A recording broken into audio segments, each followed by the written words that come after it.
Hello, party people. Today we are going through Fall 2022 MIT 65 final exam. And let's start. So, problem 1, let A be a 4x4 matrix. Which of the following statements is always true? In the first statement, we have the reduced echelon form of A has at least one pivot.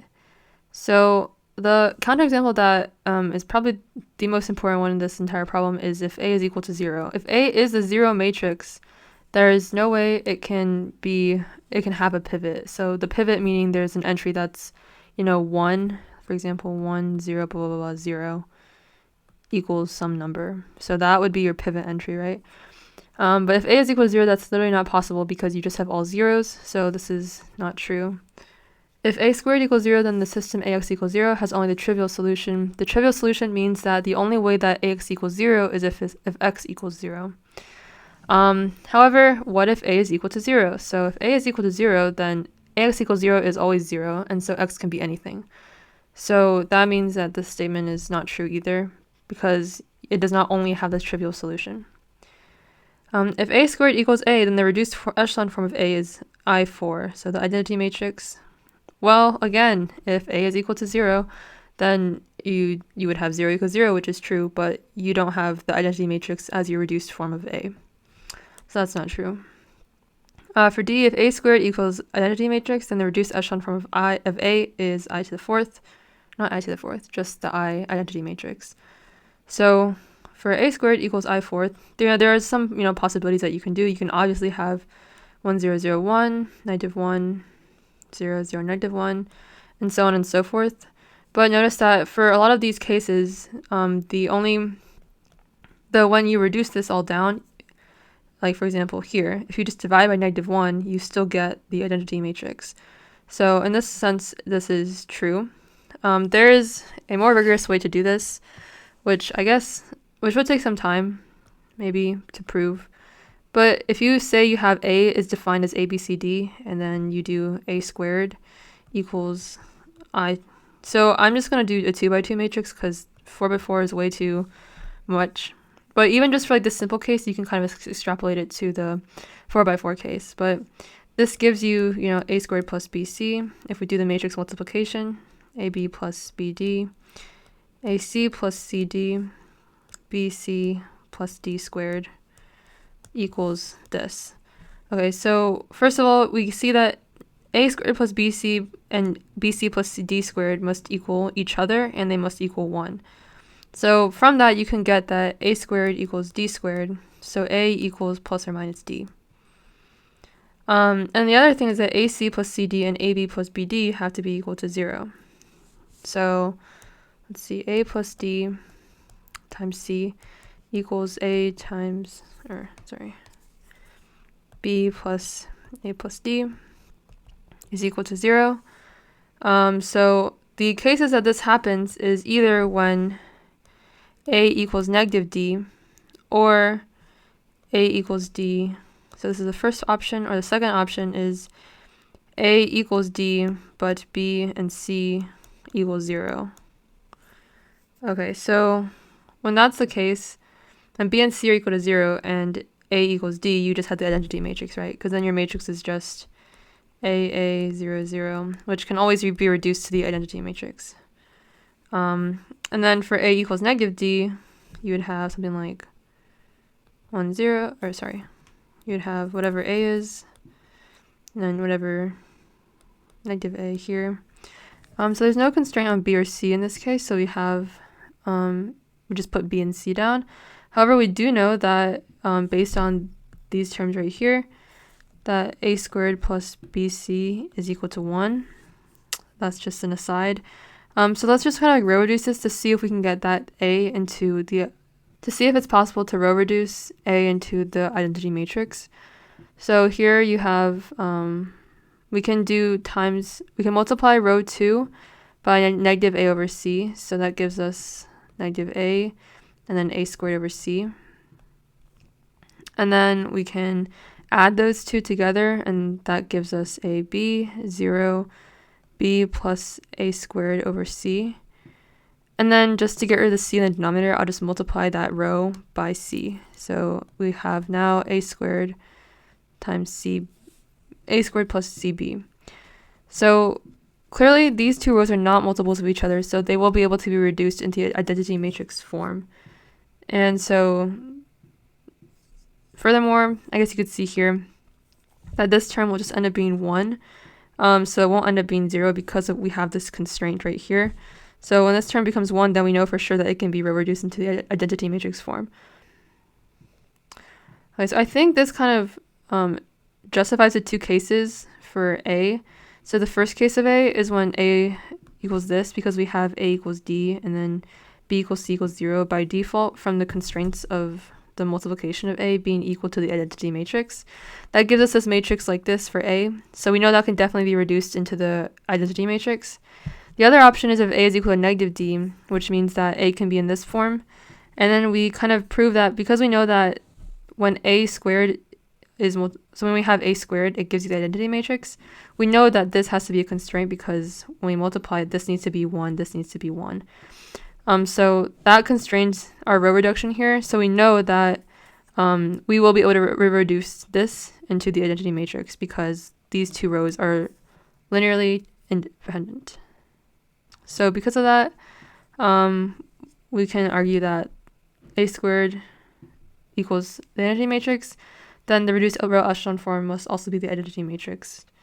And this is just for a 2x2 matrix, but I think you can probably extend it to a 4x4 matrix, although I don't know if you want to do that because of the algebra.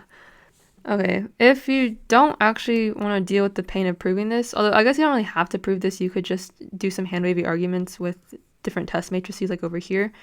But if you looked at answer choice E, you would also recognize that D has to be the answer because A is not necessarily going to be always diagonalizable over complex numbers. It's the same idea where you need to have the algebraic multiplicity of an eigenvalue equaling the geometric multiplicity of that same eigenvalue. So that still stands for complex numbers as well.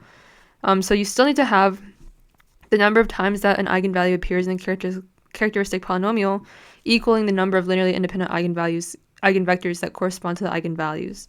And so here, A does not necessarily have to be diagonalizable because it's just some random 4x4 matrix. So we don't know if this condition is satisfied even over the complex numbers.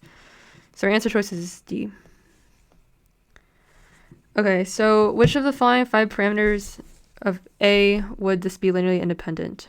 Okay, so to be honest, the easiest way to do this problem, I think, is just to plug in all of these A's and just kind of look and see if these look linearly independent. So if I plug in 0, right, I first have 0. So that instantly tells me this is not a linearly independent set because 0 makes any set linearly dependent. So this is not true. Next, we have A equals 1. Similarly, this is 1. This becomes 1 as well. These two are the same, so it's linearly dependent. So the set is not linearly independent. Then for A equals 2, you have 2, 2, 2, 1, 2, 2, 2, 3, 2. Okay, so based on this, I can do some just manipulation of these vectors. So if I can, subtract this vector from this vector, that gives me 1, 0, 0. And then I then subtract this vector from this vector, that gives me 0, 2, 2. And then I subtract this vector from this vector, that gives me, I subtract 2 times this vector from this vector, that gives me 0, 3, 2. These are 3 linearly independent vectors, so that does confirm a linearly independent set. And so this is just, again, done through some just basic operations, so like subtracting multiples of one vector from another. That's just another way of reducing it down to see more clearly if they're linearly independent or not. So this is for A equals 2. For A equals 3, we have, let's see, we have 3, 3, 3, 1, 3, 3, and 2, 3, 3.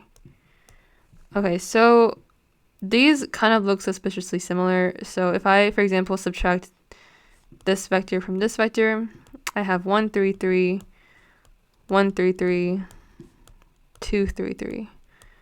Okay, so clearly these are the same vectors, so that's linearly dependent. So that means the set is not linearly independent. Okay, A equals 4. We have 4, 4, 4, 1, 4, 4, and then 2, 3, 4. So I can really just do very similar to what I did for a equals 2. I can subtract this vector from this vector. That gives me 3, 0, 0. And then I can even further reduce that down by just dividing by 3. So that's 1, 0, 0. And then I can subtract this vector from this vector, 0, 4, 4. Subtract 2 times this vector from this vector. That gives me 0, 3, 4.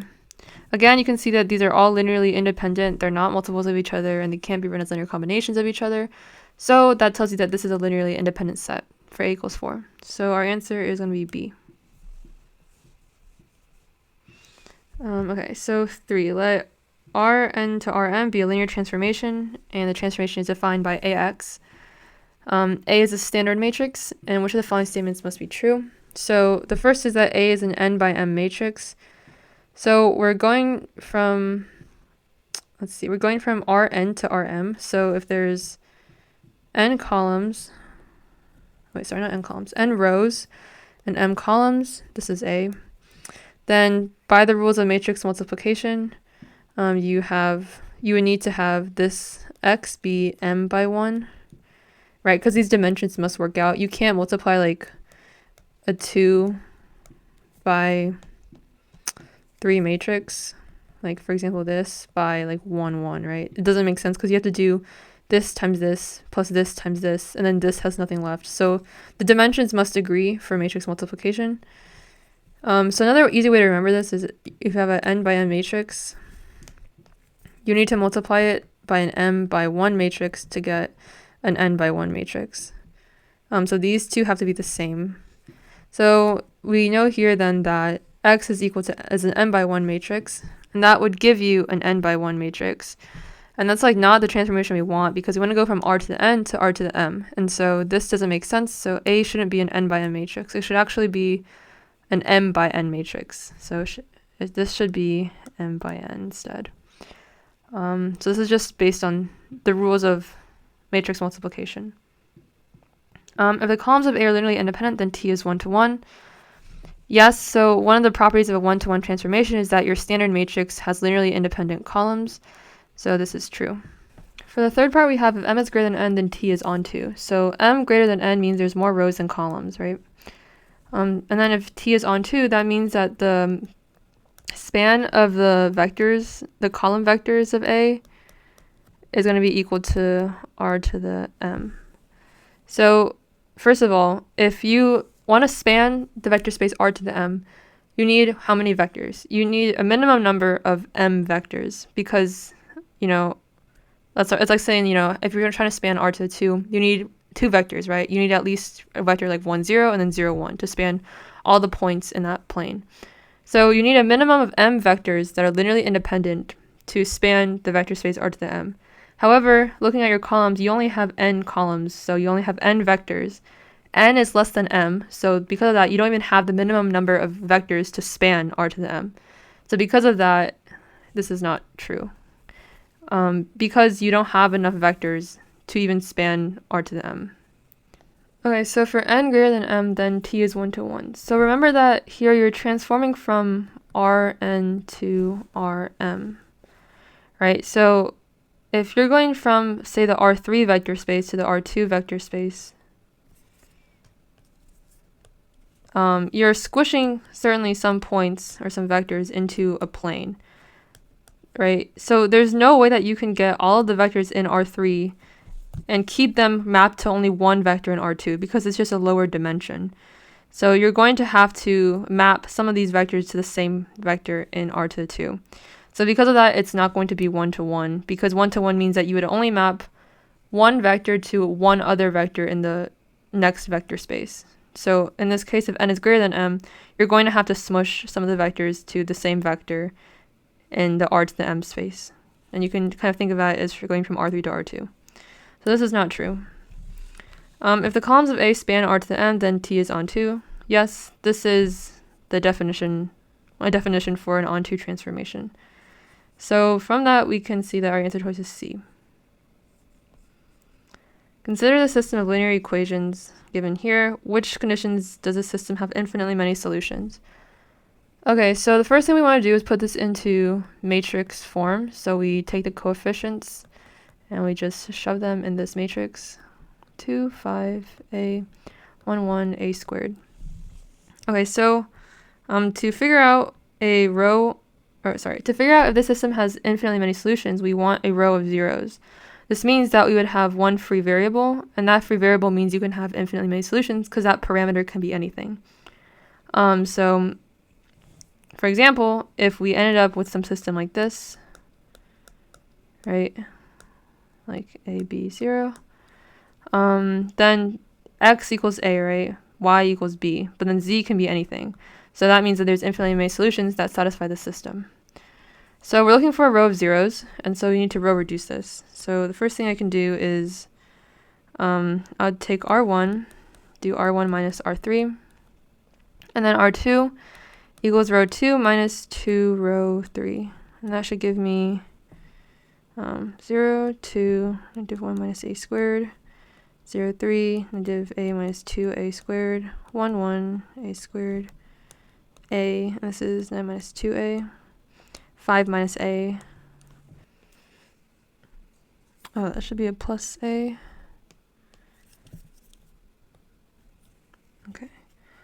And then we can reduce this further by doing, let's just do row 1 equals row 2 minus row 1. That gives us 0, 1, okay, A minus 2A squared,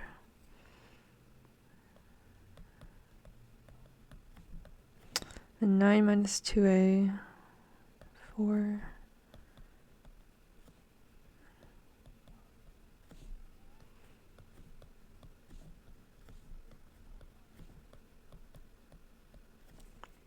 Okay, and then you can keep reducing this further. In my opinion, it's honestly just faster to start plugging in numbers. So here, let's just plug in, for example, A equals negative 1. So for A equals negative 1, we end up with 0. So negative 1 plus 1 minus, so we have minus 1. 4 minus A, which is 5. And then negative 1 minus 2 is negative 3. 9 minus, that's 13. And then 1, 1, 1, negative 1. Okay, so these two are clearly not multiples of each other. And that already, so we really only need to check if these two are multiples of each other, because we see here that this row has, we have zeros in the same entries for the other row, so we know that those will be linearly independent from this row. So we just need to check if these top two rows are are multiples of each other, and clearly they are not. So we can say that for A equals negative 1, there's going to be no row of zeros, because we cannot reduce this such that we do get a row of zeros. And then we can also plug in then A equals 3, and that gives us 0, 1, 3 minus 9 plus 1 is 5, 1, 0, 3. 3 minus 2 times 9 is 18, negative 15. 9 minus 6 is 3. And then 1, 1, 9, 3. Okay, now here we can see that these two rows are multiples of each other, so we can eliminate 1, and that will give us a row of zeros. And so this ends up being something like 1, 1, 9, 3, 0, 1, negative 5, 1, 0, 0, 0, 0. So this is what we end up getting. So we have this row of zeros here, so it will have infinitely many solutions. And so that just means that A not equal to 3, for A equals 3, you will have infinitely many solutions. So this is true. This is not true, this is not true, this is not true, just because we've already tried A equals negative 1, and we found that it does not give you infinitely many solutions. So what it does is when A equals 3. So that's our answer. And again, you could honestly row reduce this further. I was just kind of lazy and didn't want to. And I think also it's just easier because you only have 2 numbers here that you need to try. So if you just try them and see what works, then I think it's a bit faster than actually row reducing, going through all this algebra, where you can also make mistakes. So yeah. So our answer 4 is D. 5. Which of the following statements is always true? Okay, x, y, z are in R to 3. If z is not a multiple of y and y is not a multiple of x, then x, y, z is linearly independent. This doesn't really ensure linear independence because even though z is not a multiple of y and y is not a multiple of x and z can be multiples of each other. So that doesn't mean it's linearly independent. Maybe like a counterexample is this. Maybe so let's say x is this, y is this. And let's say z is this. Well, clearly z and y are not multiples of each other, and y and x are not multiples of each other, but x and z definitely are. So that's just one counterexample. So in B we have let T equals be a transformation from the R to the n vector space to the R to the m vector space, and it's 1-to-1 and linear. If x, y is linearly independent, then so is the transformation of x and y. Okay, so first of all, 1-to-1 linear transformation means that we can describe this transformation by, ax. So here, transformation of x and transformation of y is going to be ax and ay. Okay, and then to see if it's linearly independent, we do the test where we do c1, which is some scalar, times the first vector, plus c2 times the second vector, and see if this is equal to 0. And this is when the two vectors x and y are linearly independent, then the only c1 and c2 that satisfy this equation are going to be c1 and c2 equals 0. So because of that, we can say that because we know they're linearly independent, then this only works when c1 equals c2 equals 0. Okay, so now let's look at the transformation. We can apply the same test where we do c1, but now we multiply by the transformation vector, so the transformed vector, plus c2 times this transformed vector here equals 0. Is this only satisfied when c1 equals c2 equals 0? Well, we can just kind of factor out this a here, and we get c1x plus c2y equals 0. Clearly, from this constraint, we know that c1x plus c2y equals 0 is only satisfied when c1 and c2 are 0. So by default, then, we know that this is the same case, where c1 and c2 have to be 0 for this equation to be satisfied. Yeah, so we factored out this a because it's a linear transformation, and that ended up gave us with this expression, which we know from before, which means we can apply that same logic to this expression and say that c1 and c2 are equal to 0. So mapping from Rn to Rm retains linear independence for this 1-to-1 linear transformation. So this is true. Or sorry, I don't know why I crossed that out. That's true. So looking at the other options, so if A is an m by n matrix and m is greater than or equal to n, then A has linearly independent columns.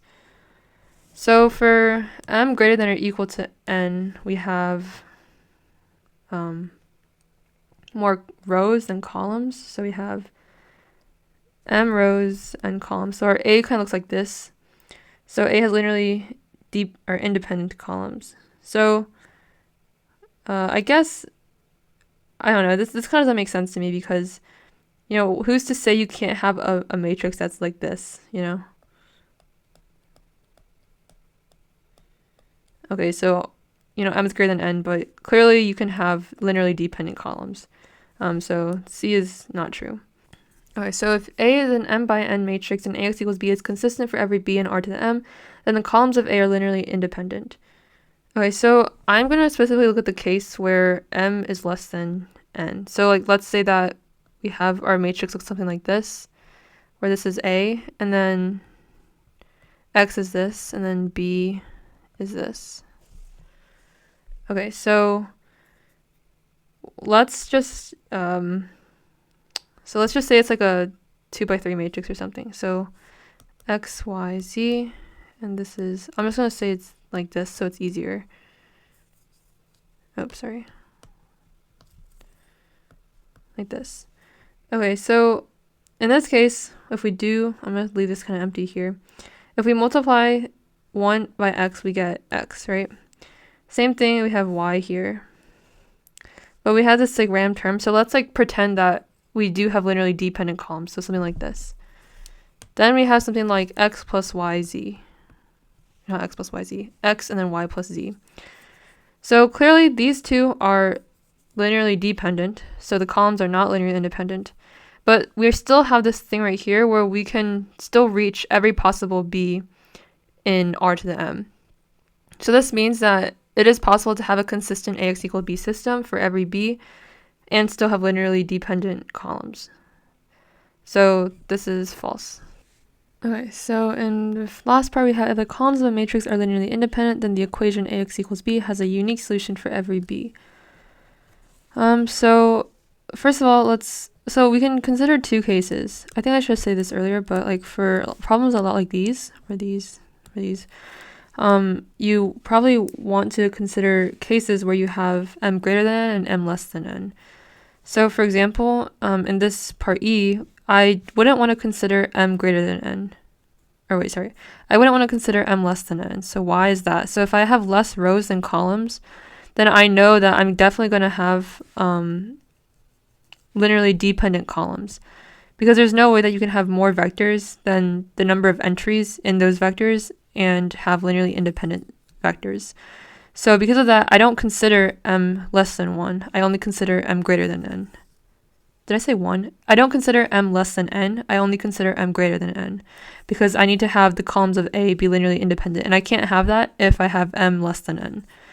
So that's why I don't look at this. So let's consider m greater than n. So that means I have some vector like this, and I need the columns to be linearly independent, so I'll just make up something like this, 0, 1, 0. So that's going to be multiplied by some xy and give you x, y, 0. Okay, so the equation AX equal B has a unique solution for every B. So this is a key part, every B.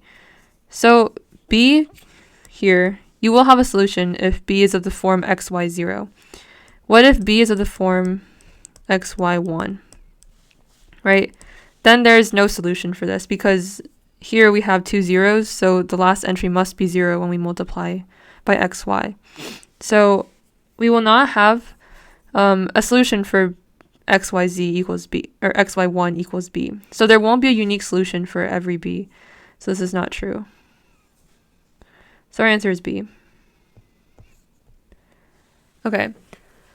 Let L be a linear transformation such that the transformation of this vector gives this vector, and the transformation of this gives this vector. And we want to figure out what this gives us. So to find this, right, we want to get into our basis vectors. So we want our basic vectors of 0, 1, and 1, 0. So to do that, we want to...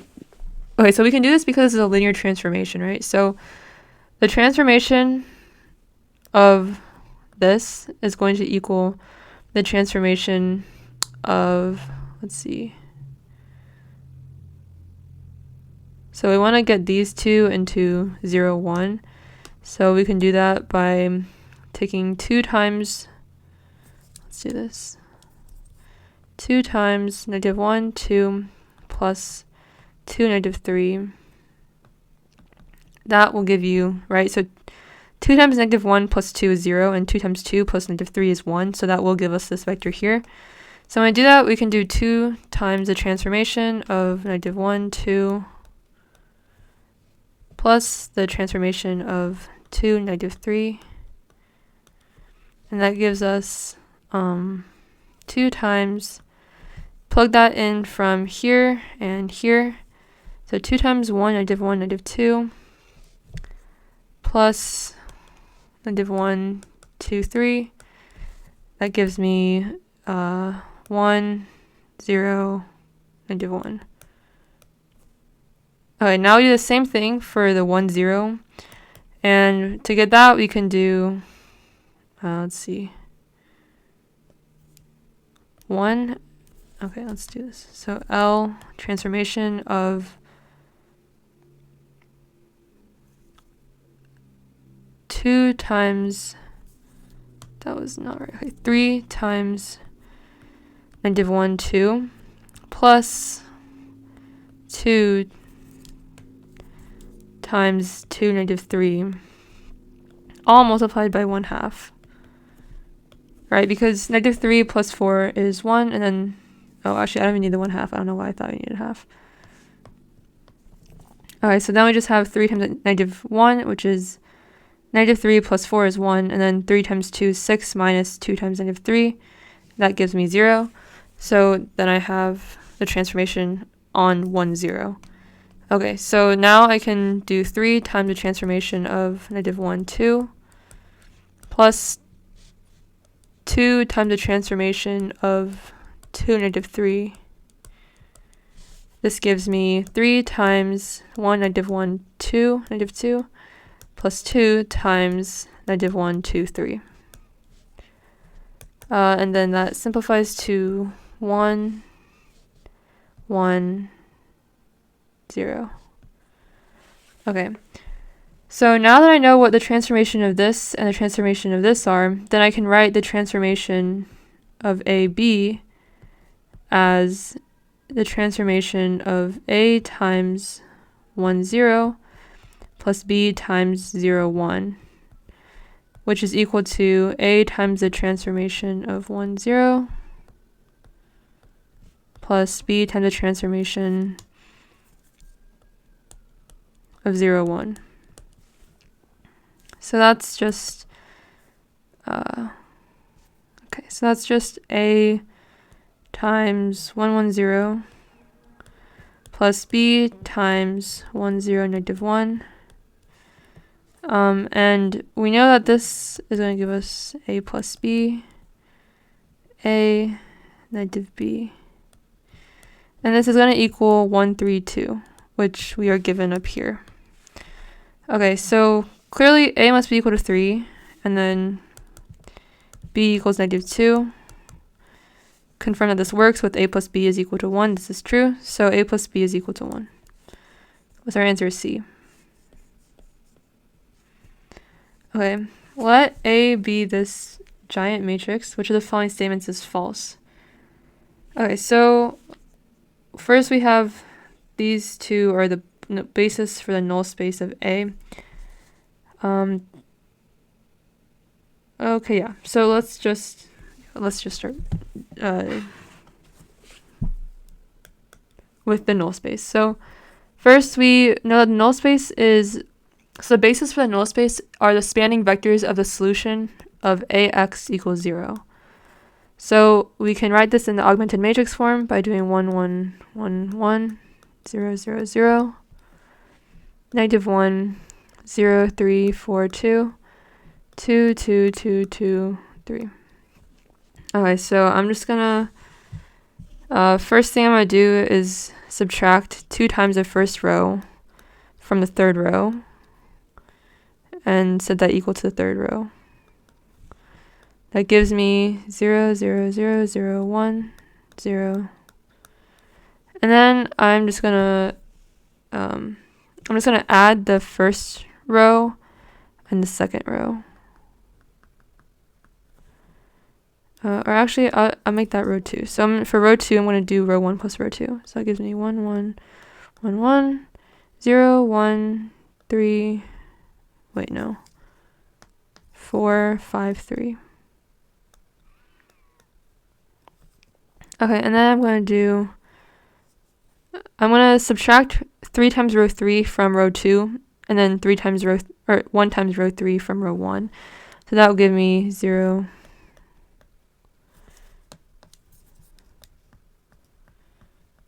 that'll give me zeros in these entries. And then I'm going to do 1, 2, 3, 4. Oh, and then I'm going to do row 1 minus row 2.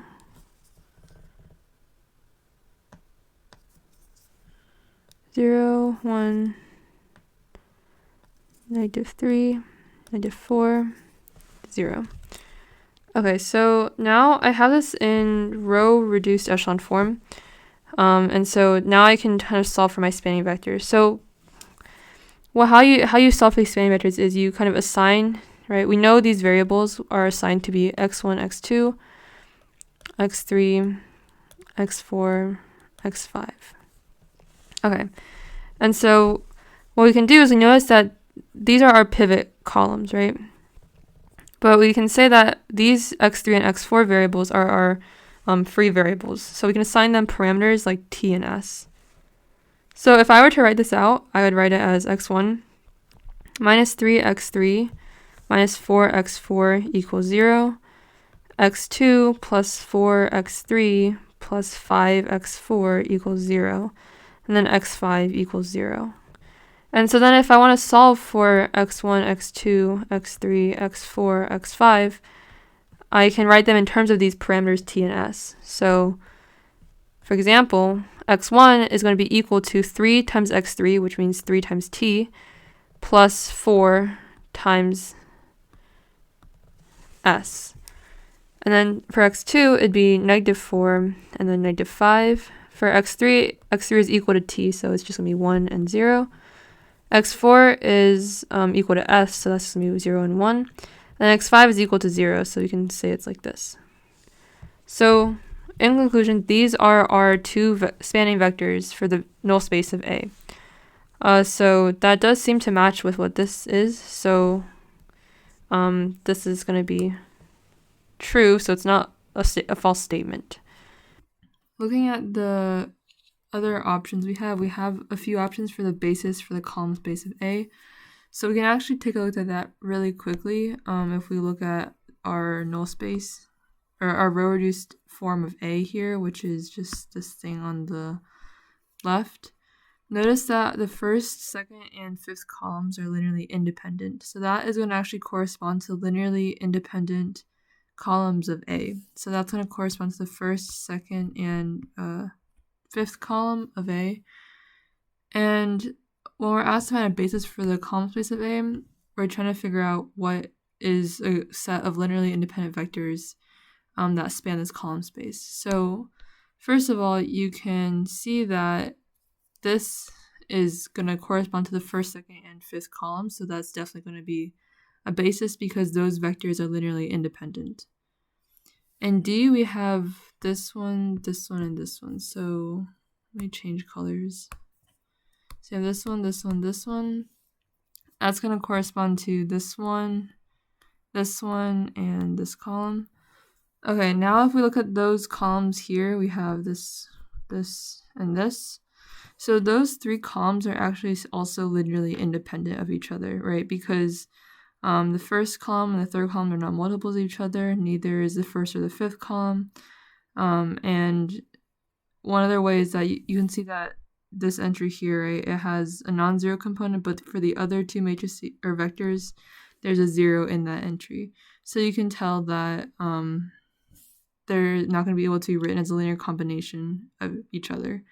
So this means that this is actually also going to be a basis because the three columns that correspond to it in the row reduced form of A are going to be linearly independent as well. In part E, we have 1, -1, 2, 1, 0, 2, 1, 4, 2. Okay, that's going to be this column, so this one, and this one. So that's the first, second, and fourth columns. So the first, second, and fourth column is going to be this one, and this one. Okay, these clearly can be written as linear combinations of each other. This is not a linearly independent set because we have 1, 0, 0, 0, 1, 0, and -4, 5, 0. You can see that this vector can be written as a linear combination of these two vectors, right? -4 times this one plus 5 times this one gives you this vector. So this is not a linearly independent set, so it's not going to be a basis. So this is actually going to be our answer. That's the false statement. So you also could have figured out that B is not a false statement because if you actually did the row reduction, so we can look at that real quick. We have 1, -1, 2, 2, 2, 2, 3, 1, 1, 1, 1, 0, 3, 4, 2, 2, -1, 4.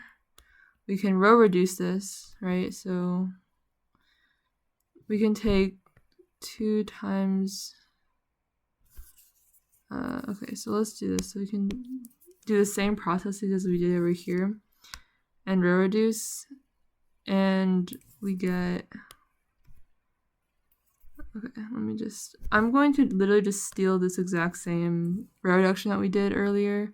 So it gives us 1, 1, 1, 1, 1, 0, 1, 4, 5, 3, 0, 0, 0, 0, 1.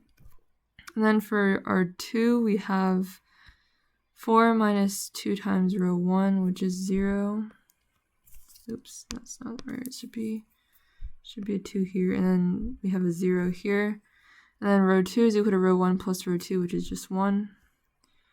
And then we do row 1 minus row 2, and that gives us 1, 0, negative 3, negative 4, 0, 0, 1, 4, 5, 0, 0, 0, 0, 0, 1.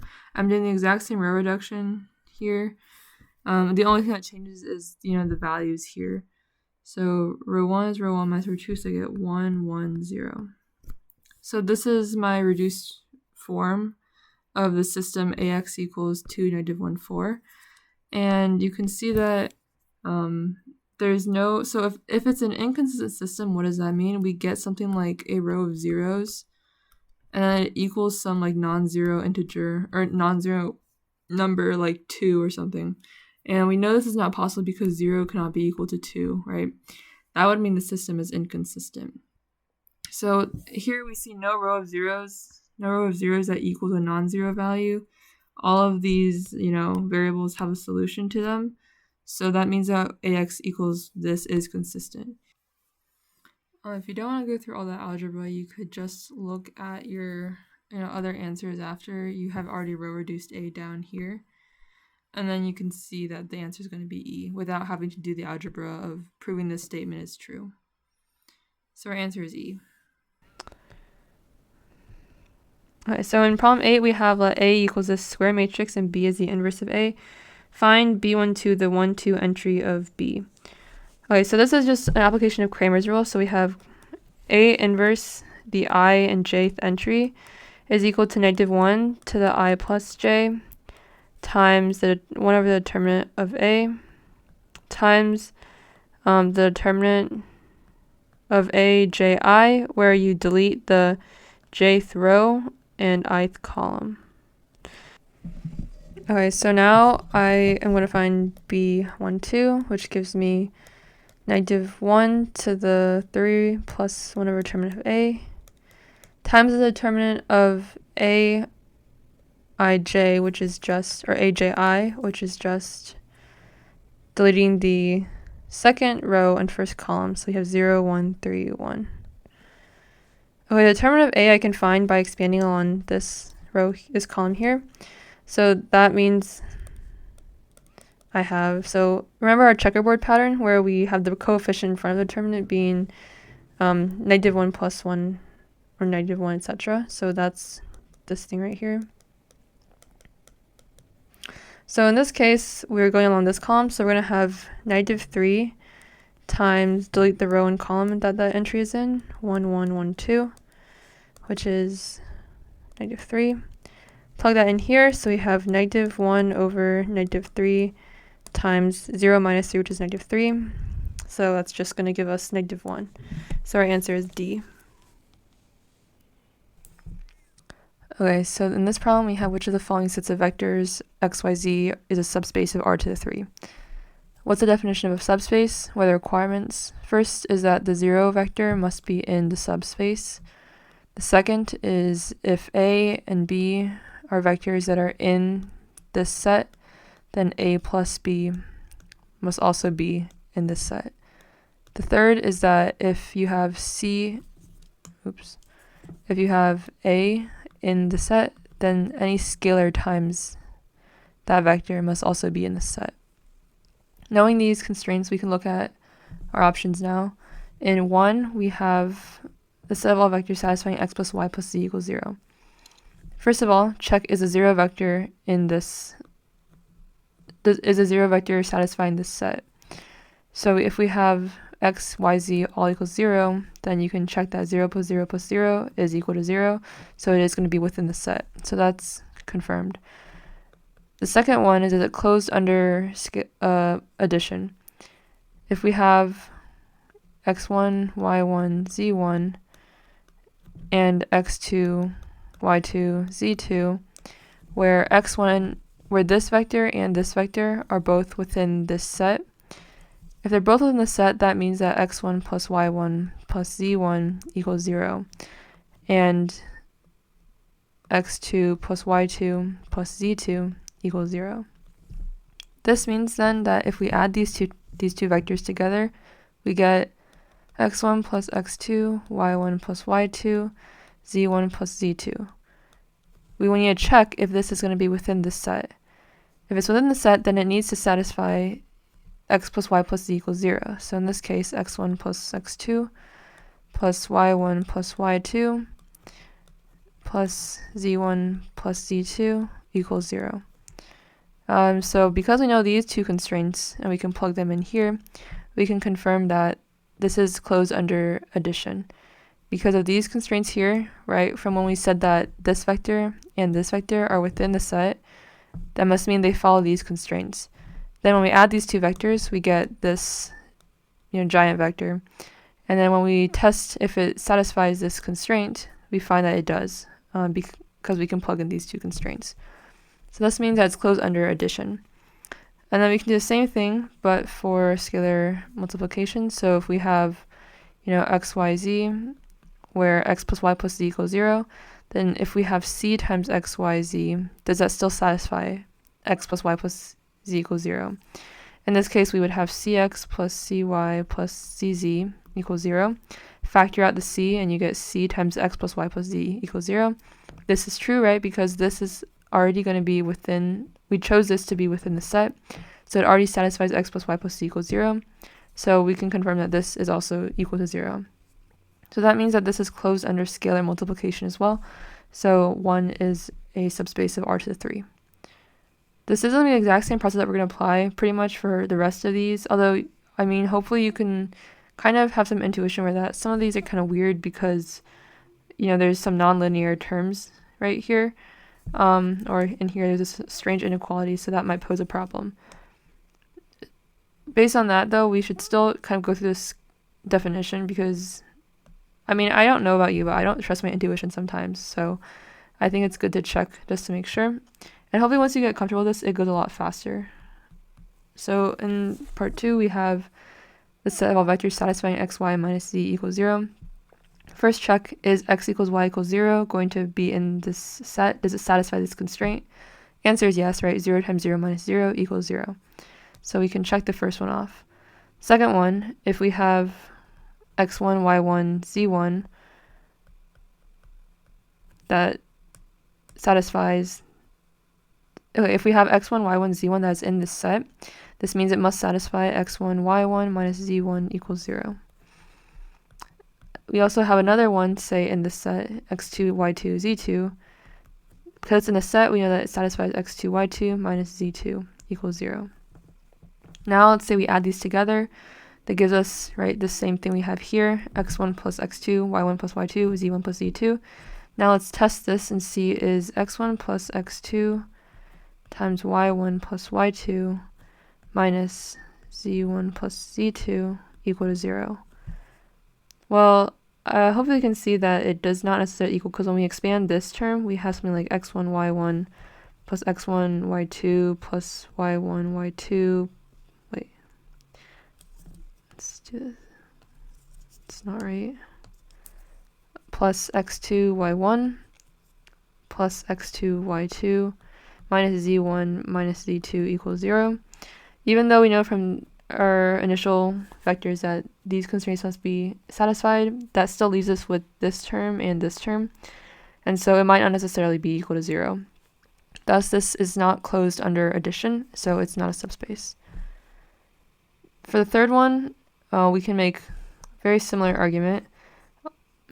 We can see that if xyz equals 0, then xyz is equal to 0.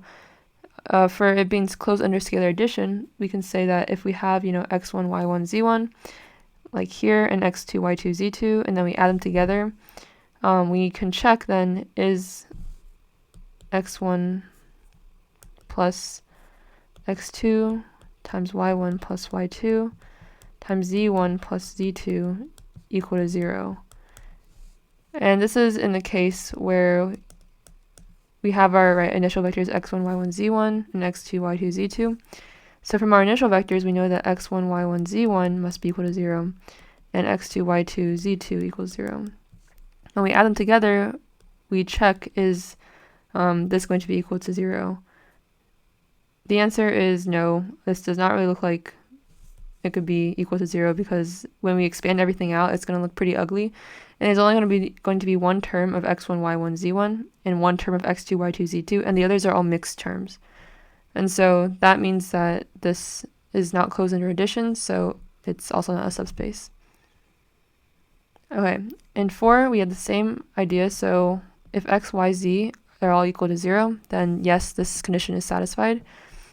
But what if it's a scalar under not scalar addition? What if it's closed under addition? So if we have x1, y1, z1, and x2, y2, z2 that satisfy this constraint, we have our equations x1 plus y1 minus z1 squared equals 0, and x2 plus y2 minus z2 squared equals 0. But then when we have our added matrix like this one right here, when we plug that into this expression, we get x1 plus x2 plus y1 plus y2 minus z1 plus z2 squared. Is this equal to 0? Well, no, because this term again gives us something like z1 squared plus 2z1 z2 plus z2 squared, right? And so this has this cross term that is going to potentially not make it equal to 0. Because, even though we can plug in these, we are still left with this term. That means that it might not be 0. So this expression might not equal 0, so it's not closed under addition, so this is not a subspace. And then finally for 5, so basically because this is, I think once you get familiar with it, you can see that there are certain tests that you might think of immediately to use of these 3 that we point out here. And so when I looked at part 5, I see that there is this greater than or equal to sign, which is a bit weird. And so my first thought is if it's closed under scalar multiplication. So if we look at that, let's say we have x, y, z, where x plus y minus z is greater than or equal to 0. Let's say we have some c then times x, y, z, and then we are trying to confirm if c times x plus c times y minus c times z is greater than or equal to 0. And so c times x plus y minus z is greater than or equal to 0. So that just simplifies down to this. So let's say that x plus y minus z is greater than or equal to 0. Well, it must be because we have this initial constraint here. But c could be negative, right? So that means that this entire term would become negative, so then it wouldn't be greater than or equal to 0. So that's, a case where it's not closed under scalar multiplication. So it's not a subspace. So this means our answer is A. Okay, in 10 we have these points that are vertices of a parallelogram on the coordinate plane. So let's just kind of visualize what that looks like. So 1, 2, 2, 4, 4, 5, and then 5, 7, somewhere here. So our parallelogram kind of looks like this. And let's see, 1, 2, 2, 4, 4, 5, and 5, 7. Okay, so the way we find the area of a parallelogram is we take 2 adjacent sides. So in this case, this vector and this vector. We put them into a square matrix form, and then we take the determinant of it. So in this case, I'm going to take the 2 adjacent sides, this one and this one, and just based on the coordinates that I am given, I know that this vector is going to be represented by going 3 this way and then 3 this way, so 3, 3. And this vector is going to be given by 1, 2. Okay, so now I have these 2 vectors. I put them into this matrix. So 1, 2, 3, 3. It doesn't really matter the order because you're going to take the absolute value anyways. And so I guess already looking at the answer choices, you can see that A is not right because how are you going to have a negative area? You will not. So we have here our determinant of 1, 3, 2, 3. And then that's going to be equal to -3. But remember, we take the absolute value of everything when we're finding the area. So that just gives you 3. So our answer is B.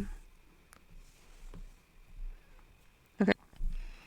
In this problem, we have this matrix, and we have the determinant of it being equal to -5, and we're trying to find this new form of the matrix's determinant.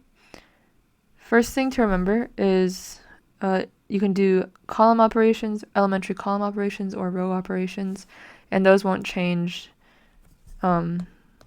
the determinant. So if you do any EROs or elementary column operations, no change on your determinant.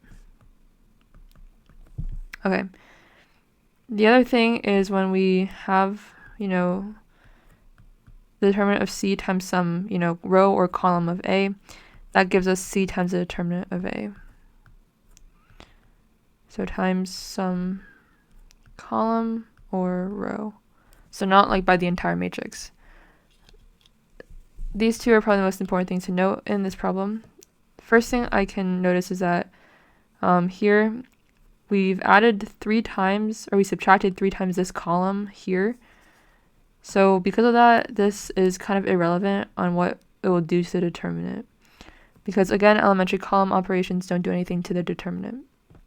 The other thing I can notice is this, and then this, and this are the same. So it seems like they just added 2a plus 2a bc to this third row here. So again, that doesn't do anything. So I can just get rid of these terms and then look at this final matrix here. So we've kind of simplified this to 2d ef, 2a bc, and 2g hk. Another thing to note is that we have swapped 2 rows. So you see how ABC is on top here, but now 2ABC is kind of on the second row. So we know that if we swap rows, then we negate our determinant. Okay, so that means that we know that this is equal to the negative of the determinant of 2ABC, 2DEF, 2GHK. And we also notice that there's this 2 here that's been multiplied to a column. So that gives us, from this rule right here, we get -2 times ABC, DEF, GHK, which we know is -5. So we just have -2 times -5, which is 10. So our answer is C. All we've done is just apply these rules to, get rid of some unnecessary entries that don't affect the determinant, and then just try to switch these rows around so that they give us some expression in terms of a determinant we already know. So that's our answer. In 12, we have this matrix A, and which of the following statements is always true? The column space of A is a subspace of R to the 4. So first of all, the column space of A spans, the vectors that span the column space of A have 3 entries, and fundamentally the R4 and R3 subspaces are different. So no, the span of the column space of A will not be a subspace of R to the 4. The null space of A is a subspace of R3. Okay, so to do this, we might want to actually find the null space. The way we do that is we set AX equals 0, and then we solve for X, and the spanning vectors of X will be the vectors that span the null space of A. To do that, let's start row reducing. So we have 1, 2, 1, -1, 0, 1, 0, 1, 0, 2, 5, 3, 0, 0, 0. Okay, now let's add. Okay, so first I'm just going to do row 3 equals row 3 plus row 1, and that should give me 2, 0, 0, 5, and then 2, 0, 1, 5, and then 1, -1, 0, 2. Then I can do row 3 minus row 2. Set that equal to row 3. This gives me 0, 0, -1, 0. And then I'm also going to do row 1, so first I did this row operation, then after that I'm going to do row 2 is equal to row 2 minus 2 row 1. So that gives me 0, 2, 1, 1, 1, -1, 0, 2. Okay, then I can eliminate this term right here. I can just add row 3 to row 2. That will give me 1, -1, 0, 2, 0, 0, 0, 0, 2, 0, 1, 0. And then I'll just divide the row 3 by -1, 1, 0. Okay, and then I can divide the second row by 2.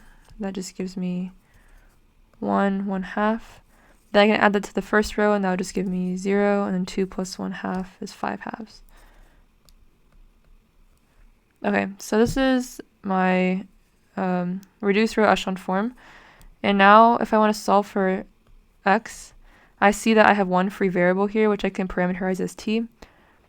And so that ends up with something like x1, x2, x3, x4, which is equal to -5 halves, -1/2,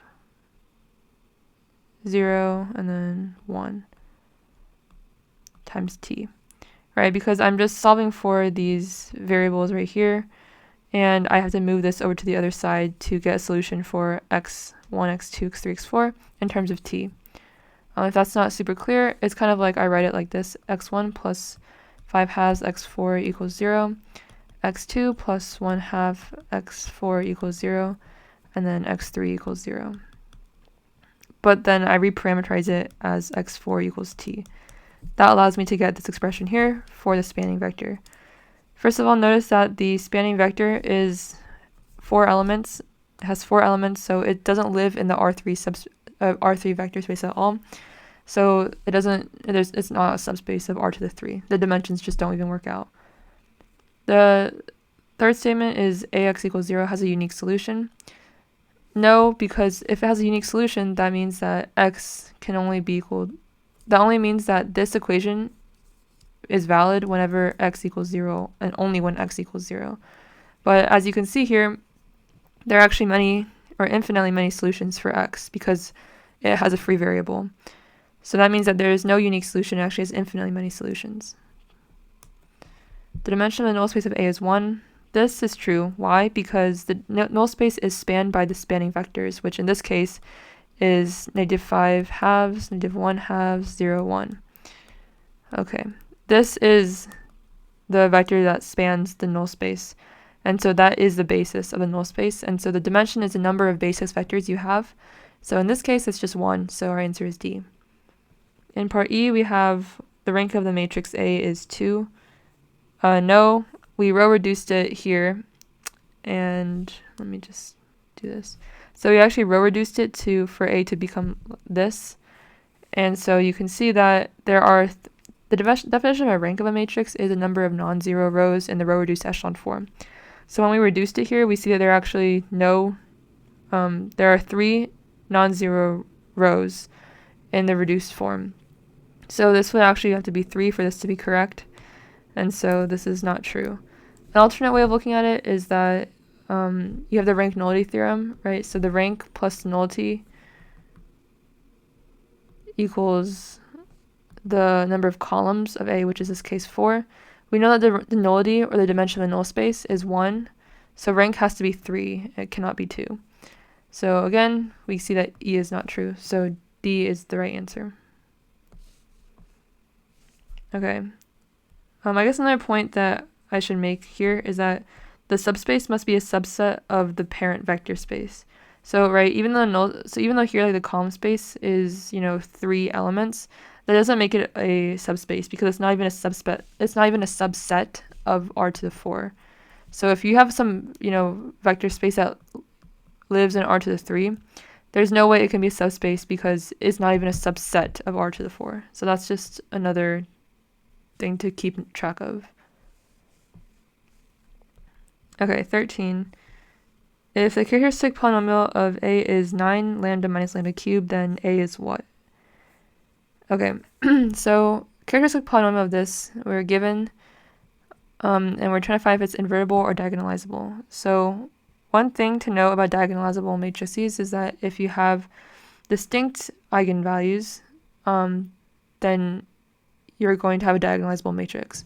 So the way we find the eigenvalues is we find the characteristic polynomial, and then we set that equal to 0, and then we solve for lambda. So in this case, we have 9 lambda minus lambda cubed equals 0.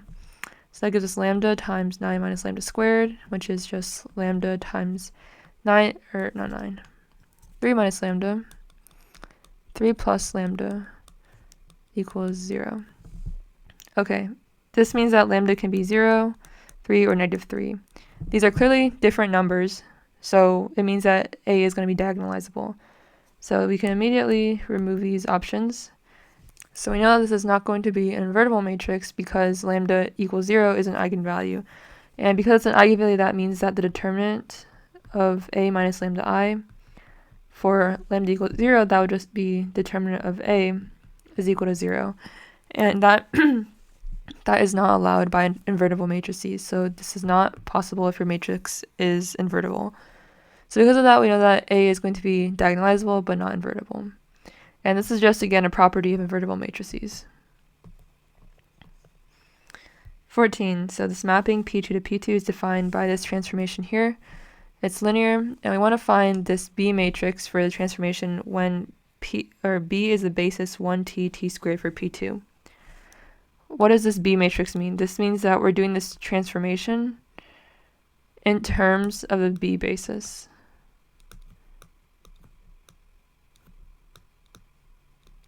Okay, so what does that mean again? It's going to be the transformation of our existing basis here. So the transformation of 1, transformation of t, the transformation of t squared. Okay, so we're going then, our original transformation is going from this polynomial to this. Okay, so the way that we do this, so I get confused with this a lot, so I like to write the steps. So first I find t of the basis elements. So that's just the transformation on like 1, the transformation on t, and the transformation of t squared. And this is what the normal transformation we're given here. Then I'm going to write these transformations in terms of basis elements. So I'm going to write them as linear combinations of these basis elements. And then you write these B coordinates as column vectors. And so what you end up having is this transformation relative to the B basis is equal to this transformation for the B matrix times the vectors expressed in terms of the B basis. So how to do that? So first thing, we take the transformation of the basis elements. So that means that we use this transformation, and so we have transformation of 1 equals A0 is 1, and then A1 and A2 here are both 0 because our our basis element is just 1. So that means we transform from 1 plus 0 plus 0. Okay, that's not very clear. So we transform from 1 to A1 plus 2A2 times t. But in this case, our A1 and A2 are 0 because this is just going to be written as 1 plus 0t plus 0t squared. So this just ends up being 0. Then we find our transformation of t, which is corresponding to A0 being 0 plus A1 is 1 plus A2 t squared, and A2 is 0. So that gives us just 1 because A1 is 1 but A2 is 0. And then we then have the transformation of t squared is equal to, in this case, A0 and A1 are 0, but A2 is going to be 1. So we have 2t as our result. Okay, now we write these transformations in terms of the basis elements. So t1 is equal to 0. So that's going to be 0 times 1 plus 0 times t plus 0 times t squared. For t of t, we have 0, we have 1 times 1 plus 0 times t plus 0 times t squared. For t of t squared, we have 0 times 1 plus 2 times t plus 0 times t squared. Okay, and then we write these as column vectors now. So our t1 becomes 0, 0, 0. Our t2 becomes, or our t of t becomes 1, 0, 0. And our t of t squared becomes 0, 2, 0. This is going to be our B matrix. So this is the transformation, but expressed in terms of the B basis. So this is going to be transformation in terms of the B matrix, or B basis. So that means our answer is going to be E.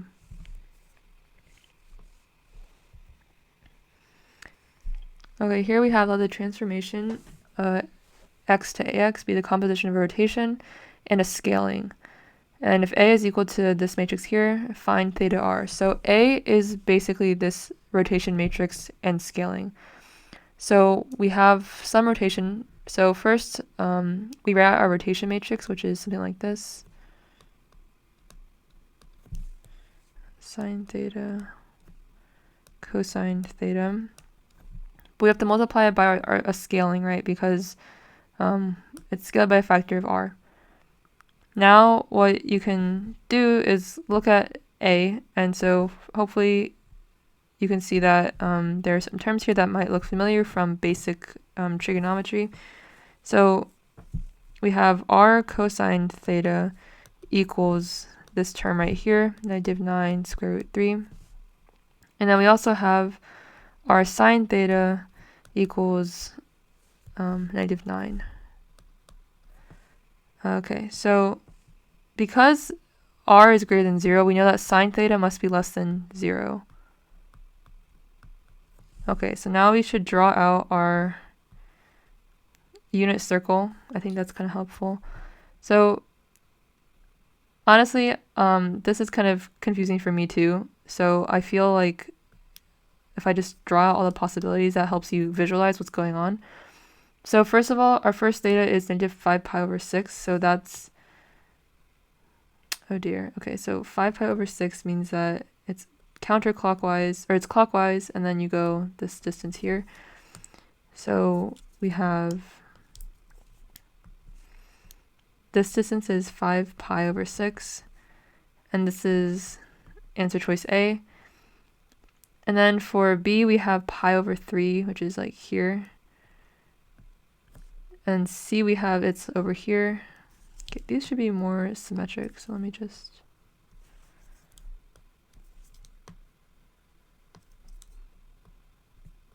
Okay, so this is A, this is answer choice C.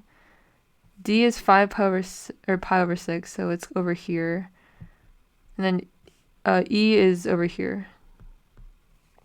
Okay, so for which of these is sine theta less than 0? So sine theta would be whatever component along this direction the vector is going. So in this case, we can already eliminate B, C, and D because the sine theta of their components, right, is positive, and we need sine theta to be less than 0 for it to satisfy r sine theta equals -9.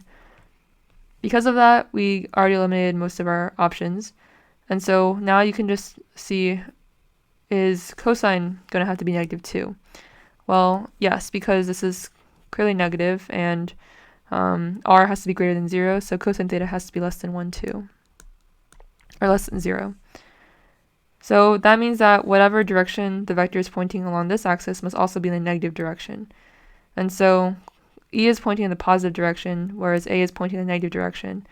So our answer choice must be A, because cosine of -5 pi over 6 is going to be in the negative direction. So I'm really bad at trig. Okay, square root 3 over 2. So negative square root 3 over 2 because it's going in this direction. And so I think drawing out the unit circle is very helpful in this problem, and highly recommend, because otherwise I would have a hard time figuring out the cosine and sines of things. So we basically know that our answer choice is A, and you can even confirm this by, doing, we already found out cosine negative 5 pi over 6. We can plug that into this expression here. That should give us r times negative square root 3 over 2 equals negative 9 square root 3. So automatically you can see that r is equal to 18, so that just checks off this. And you can also confirm, here, by plugging in the sine, theta, and r as well.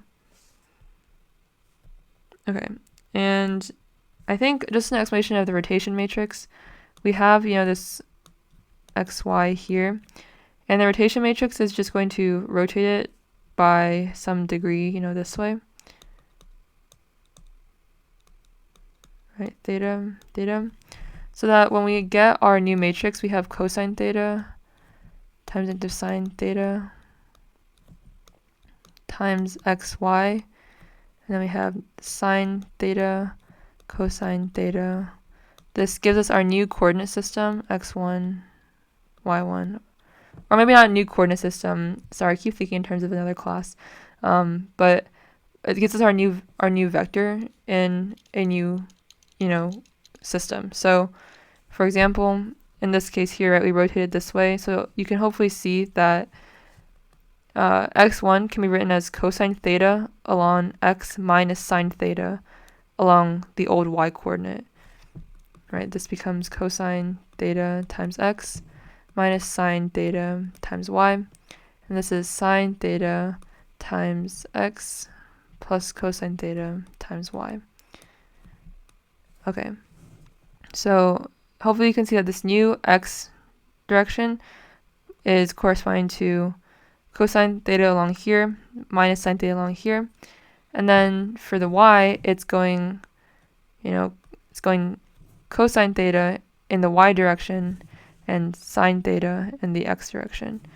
So that's another way of just understanding where this rotation matrix comes from.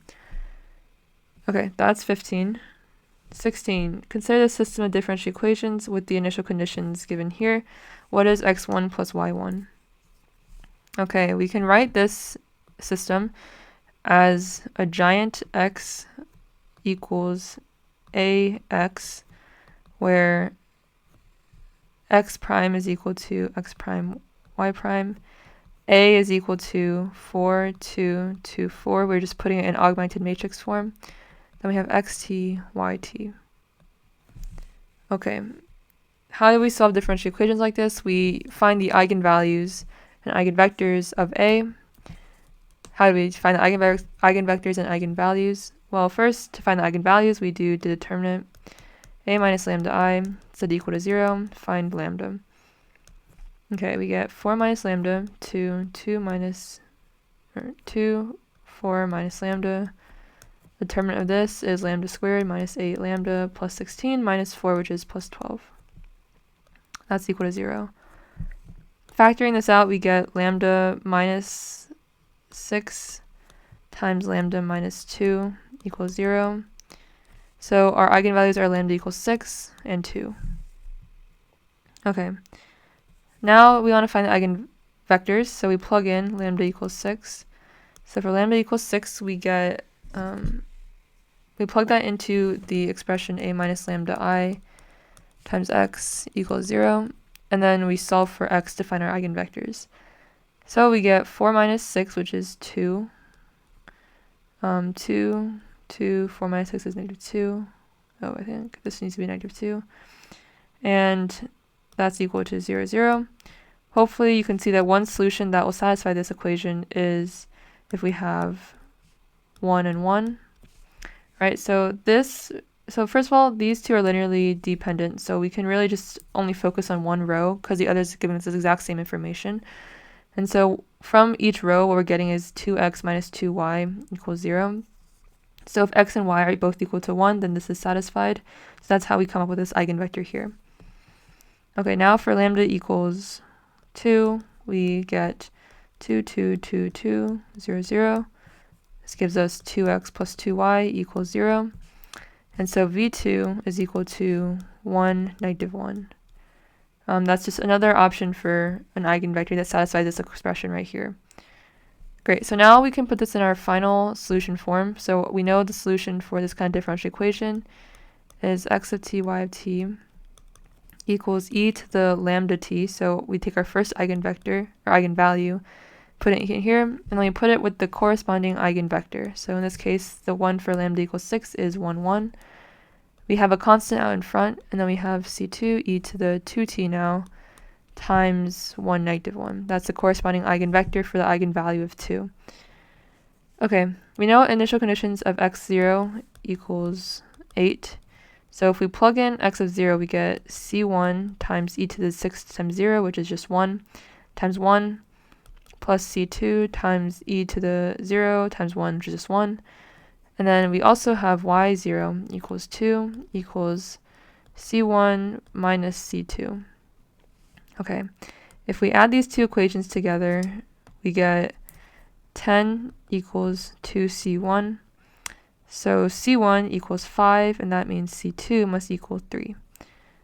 Now we want to find x1 and y1, so x1 would be equal to 5 times e to the 6 times 1 plus 3 times e to the 2 times 1. And then y of 1 is equal to 5 times e to the 6 times 1 plus 3 times e to the 2 times negative 1. So when we add those together, we get 10 times e to the 6, which is our answer A. And like right here, what I just did is I just plugged in t equals 1 to this expression and plugged this into here, right where this is 5 and this is 3 now. So that's how we get this answer choice. Okay. If v is an eigenvector of A with eigenvalue 2 and also an eigenvector of B with eigenvalue 3, then v is an eigenvector of A squared minus BA plus 3i with eigenvalue what? Okay, this is actually, I don't know, I kind of think this problem is kind of fun. So what we have is we know that from our first expression, AV, okay, so if v is an eigenvector of A, what does that mean? It means it satisfies some expression where AV equals lambda v, where lambda is some eigenvalue, some scalar, right? So if v is an eigenvector of A with eigenvalue 2, then it satisfies AV equals 2v. If v is also an eigenvector of B, then we have AV equals, sorry, not AV, BV equals 3 times v. So now we're asked, what is the eigenvalue for this expression here, where we also know that v is an eigenvector of it. So this gives us A squared minus BA plus 3i times v is equal to some lambda times v. So let's first break this up so we can do A squared times v minus BA v plus 3i times v, which really just 3i times v, which is really just going to give you 3v, right? So I can just rewrite it as 3v. Okay. Then we know that AV minus BAV plus 3v, we can write it as this. Then we know that AV equals 2v, so we can replace this with 2v minus b times 2v plus, v plus 3v. So then I can factor out the 2 here, so I just get 2 times AV. 2 times AV is just going to give me 2v again, minus 2 times BV, which is just 3v from up here, plus 3v, and 4 minus 6 plus 3 times v, v equals 1v. And so this corresponds to this here, so that means lambda is going to be equal to 1. So the answer is C. So kind of a satisfying problem, I don't know. Okay, 8, we have this real solution to the initial value problem. This should hopefully look familiar. I think they just keep writing it in different ways to try and confuse you. But don't be fooled, hopefully. Here we have our x prime, y prime, t. that does not look right. Okay, let's do this. So we have our x prime t equals little x prime t, y prime t, equals 0 to -8, 0 times x1 t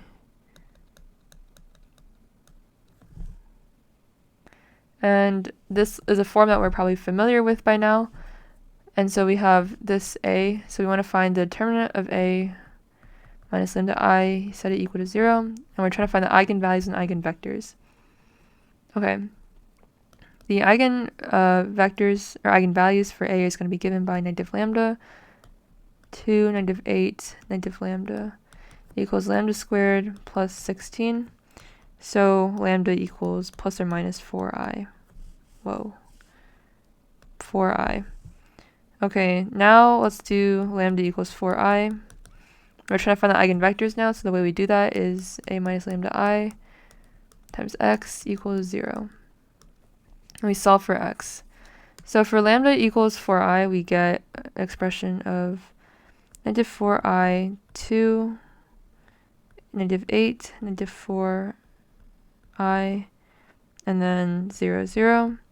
We can simplify this by multiplying, the first row by, let's see, -2i.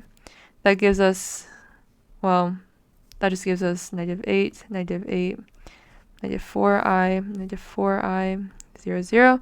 You can see that these two rows are the exact same. And so an eigenvector for this would then be 4i and then -8. Okay. Right, because then -8 times x minus 4i times y is equal to 0. So an x and y that satisfy this would be this right here.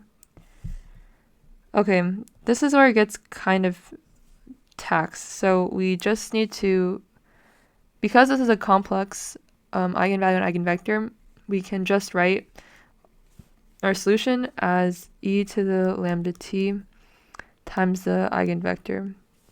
What we do is we split that into the real and imaginary components, and that comprises our solution.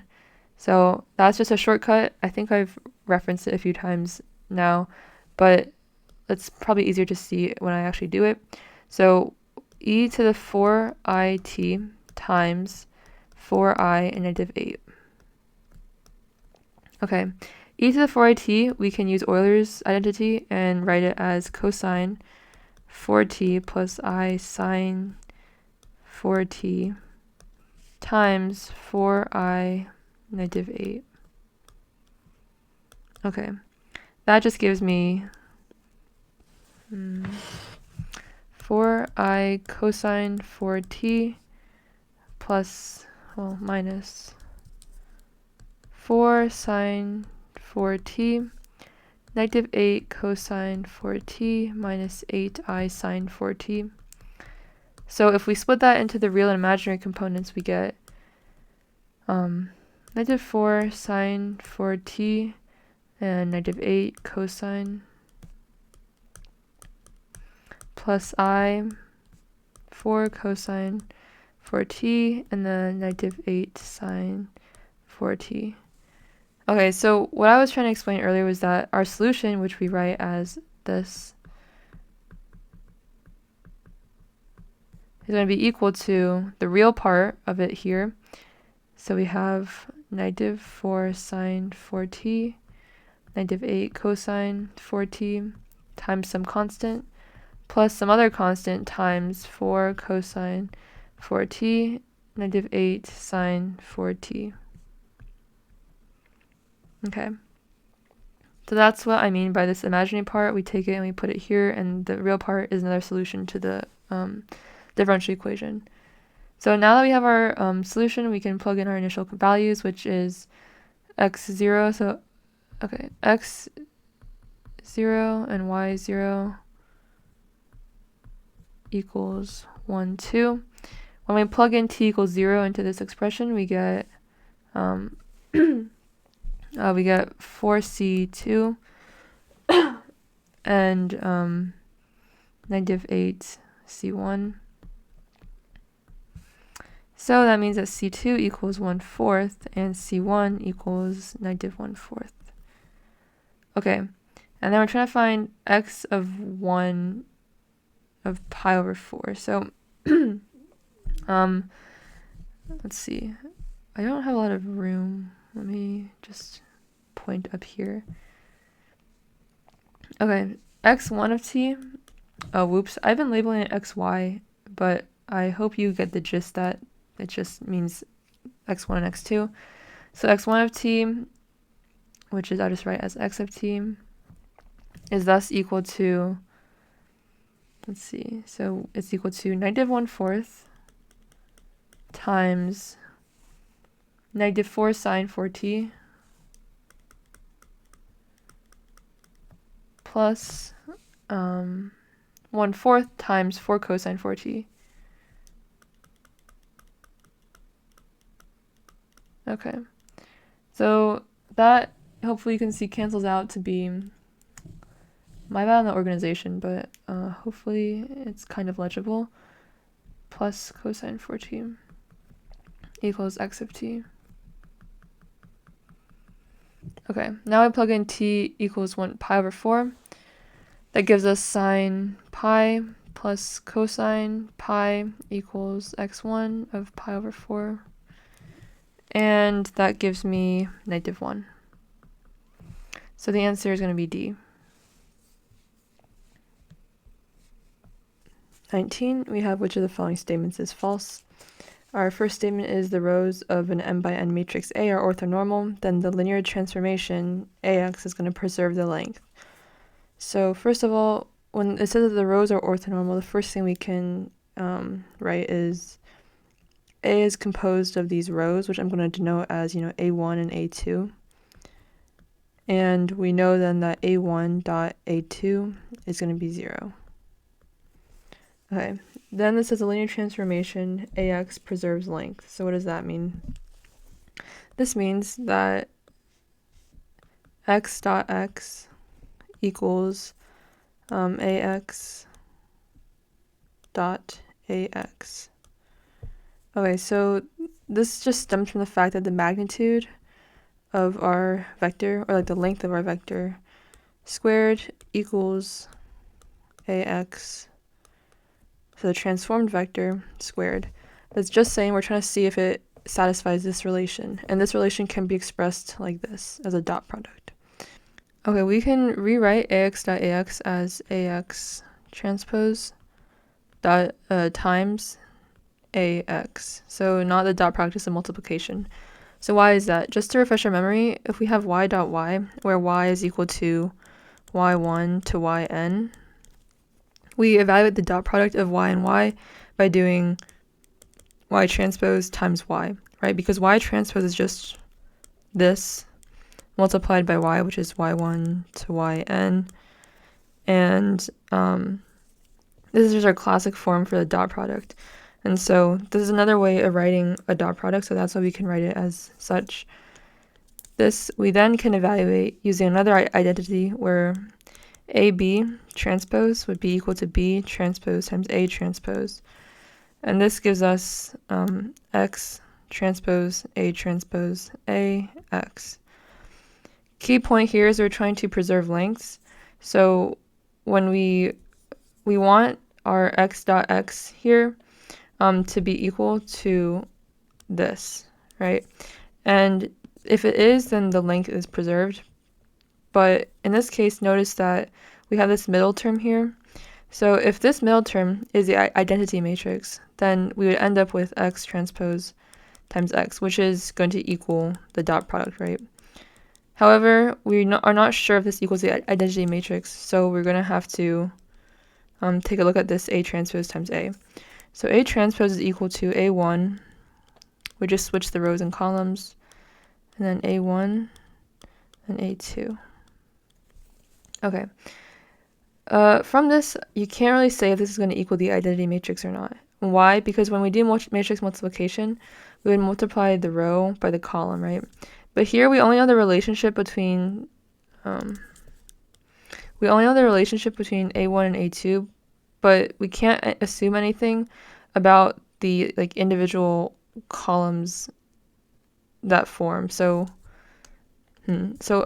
what I'm trying to say is that even though we know that a1 dot a2 equals 0, we can't apply this here because we're not multiplying a1 by a1, right? We're actually multiplying some conglomerate of terms in the row of the A transpose matrix with some terms in the columns of the matrix. So those terms don't have any relation to each other that we know of, so we cannot say that A transpose A is going to be equal to the identity matrix.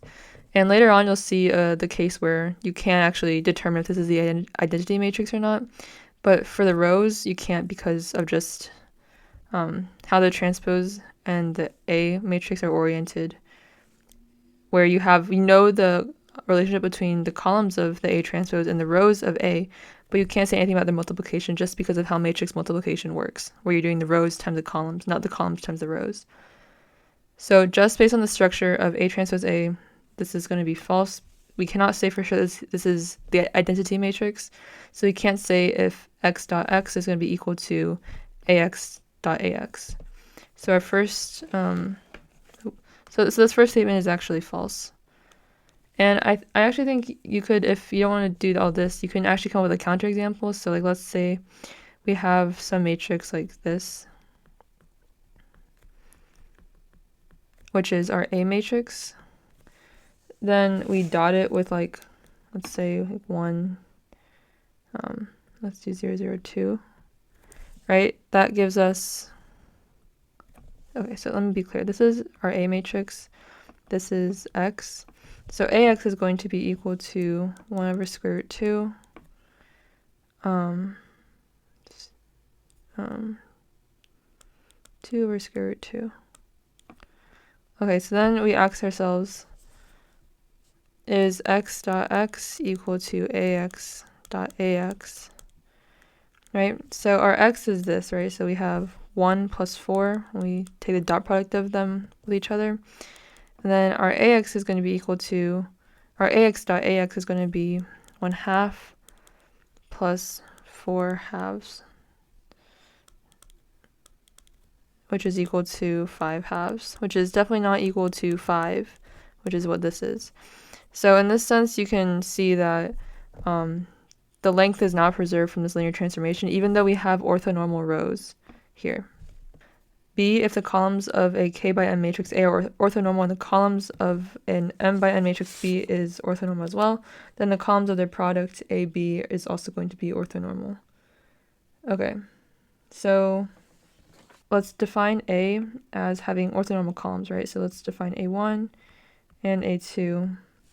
And then we have B as also being orthonormal, with having orthonormal columns. So we have B1, B2. And then the columns of their product AB are also orthonormal. So this means that we can write AB actually as A times B1, A times B2, where A, B1, and A, B2 are actually columns.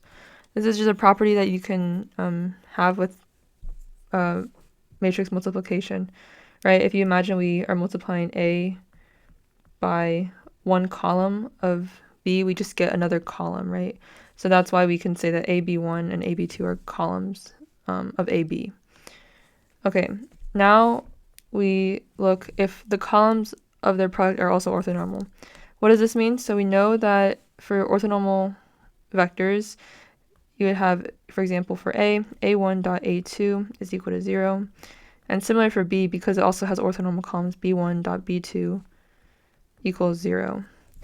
Well, then for AB, we're trying to test if A, B1 dotted with A, B2 is equal to 0. To do that, we can use our handy-dandy trick that we actually applied up here, right? So we applied that in this step, where we wrote that the dot product between these two is the transpose times the actual vector itself. So here then we can write this as A, B1 transpose times A, B2. We can write this as this. And then that gives us, then using our rule from here, we can write that as B1 transpose times A transpose, here the dot to make it less confusing, B1 transpose A transpose times A B2. Okay, so now we're looking at, again, this term A transpose A. So what is A transpose A?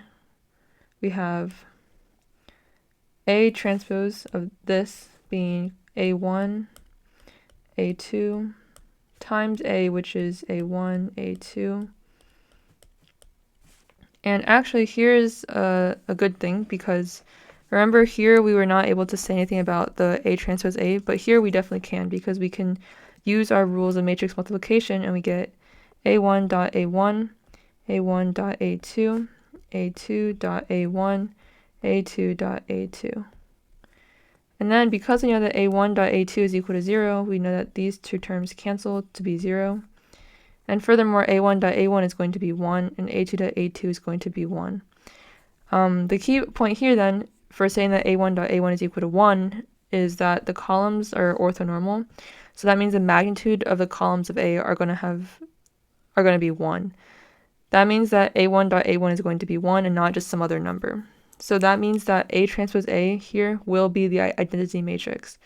So that ends up giving us B1 times the identity matrix times B, this transpose, times B2, which is just B1 transpose B2. Then remember this definition here, right, where the transpose of a vector times another vector is going to give us the dot product between the two vectors. So this gives us B1 dot B2. And then we know that B1 dot B2 is going to be equal to 0 because the columns of B are orthonormal. That means that B1 dot B2 is equal to 0. Okay, so what did we just prove? In a kind of convoluted way, we proved that the columns of AB, which are described here, are going to be equal to 0 because we proved that AB1 dotted with AB2 is equal to 0. We proved that by using these identities of finding a transpose, or rewriting it in terms of transposes, and then using transpose properties, and then that ultimately gets us to this point where we can safely say that AB1 dot AB2 is equal to 0. So because those two dotted together is going to give us 0, the columns are orthonormal. As a second thing, this actually only proves that it's orthogonal, but if we want to prove that it's orthonormal, we would have to do... how do I get rid of this? Okay. So if we want to prove that it's orthonormal, we see if the magnitude of each column of AB, so in this case AB1 and AB2, we see if those have magnitudes of 1 to check if they're orthonormal. So then we have AB1 dot AB1, which is going to be equal to AB1 transpose dot with AB1, which gives me B1 transpose A transpose A B1. We just proved that A transpose A is equal to the identity matrix in this case, so we then end up with B1 transpose B1, and that is the dot product between B1 and B1, which is just going to be 1, right? Because we also know that the columns of B is orthonormal, so the dot product between one column of B with the same column is going to be equal to 1. So that's the way that we prove that this is orthonormal as well. And even though we did this with, this matrix, A1, A2, this can be extended to, A1 to AM, for example. And the same logic applies, and we can still prove that the columns of AB are orthonormal. So B is a true statement, so it's not our answer.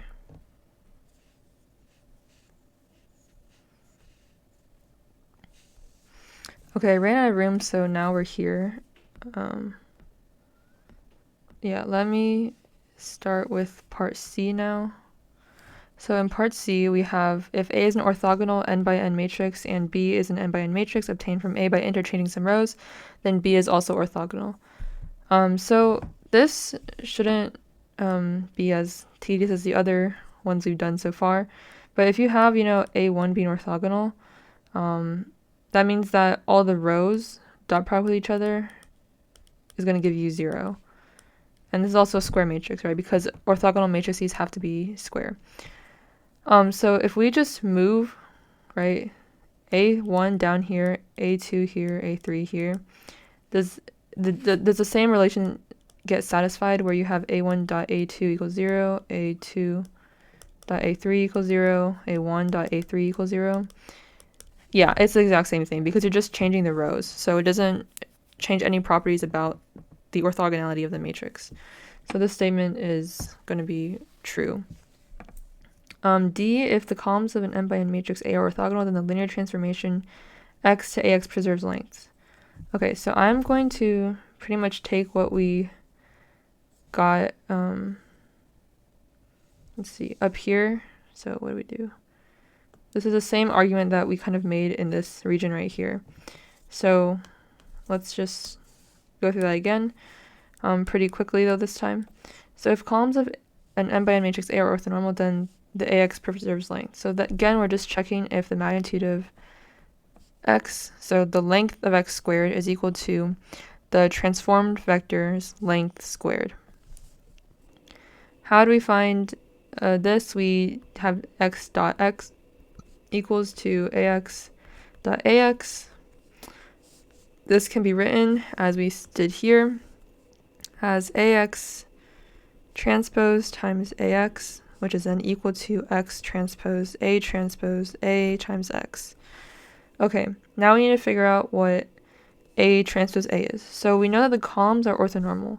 So this means that a is given by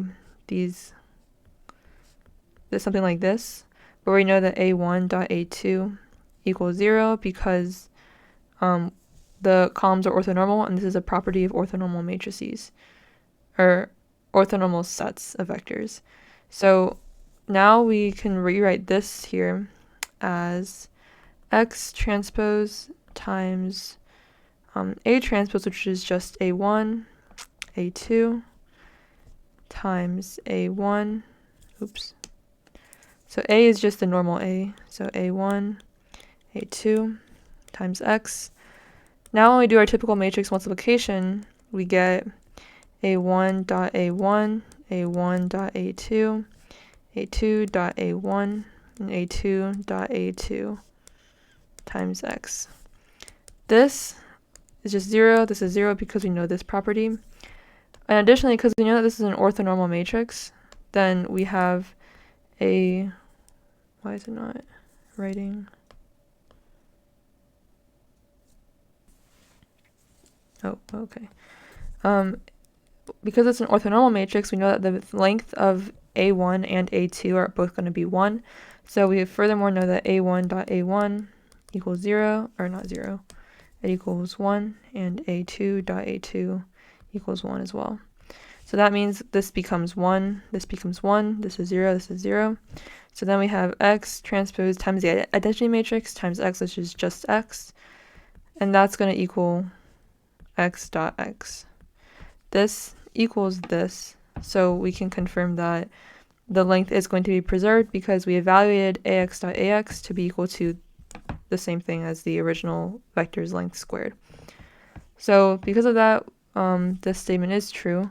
So the linear transformation is preserved when the columns of some n by n matrix are orthonormal. Part E, A and B are two orthogonal n by n matrices, then A, B transpose is also orthogonal. Okay. Let's do this. Okay, E, A and B are orthogonal. What does that mean? That means that one property of this is that A transpose equals A inverse and B transpose equals B inverse. Is A, B transpose also orthogonal? So if this kind of relation is satisfied where we have the transpose of the matrix being equal to the inverse, then by definition, the matrix is going to be orthogonal. Let's see. So we're trying to then test if AB transpose is equal to the inverse of AB, or AB transpose inverse. How can we test that? We can test that by saying if AB transpose is multiplied by AB transpose inverse, this needs to be equal to the identity matrix, right? So that means we're also testing if AB transpose times AB transpose is equal to I. So this is the test that we're going to do. And right, the way I got this expression is I just plugged in this into here. That did not look right. Here into here. So that gave me this expression. Okay, we apply our favorite rules of transposes, where if we have AB transpose, that gives us B transpose times A transpose. So we have A, B transpose times B transpose transpose, which is just B, then A transpose. Okay, then that gives us A, B transpose, B, A transpose. So from these rules right here, we know that B transpose equals B inverse. So we have A, B inverse, B. And then A transpose equals A inverse because A and B are orthogonal matrices. So this just gives us this becomes the identity matrix. And then we get this, which gives us identity matrix. So yes, this is orthogonal matrix because it does obey this relation right here. So AB transpose is orthogonal. So this is actually a true statement. So that is, okay, let's zoom out. That is our work for 19. That was kind of a lot, but the answer is A.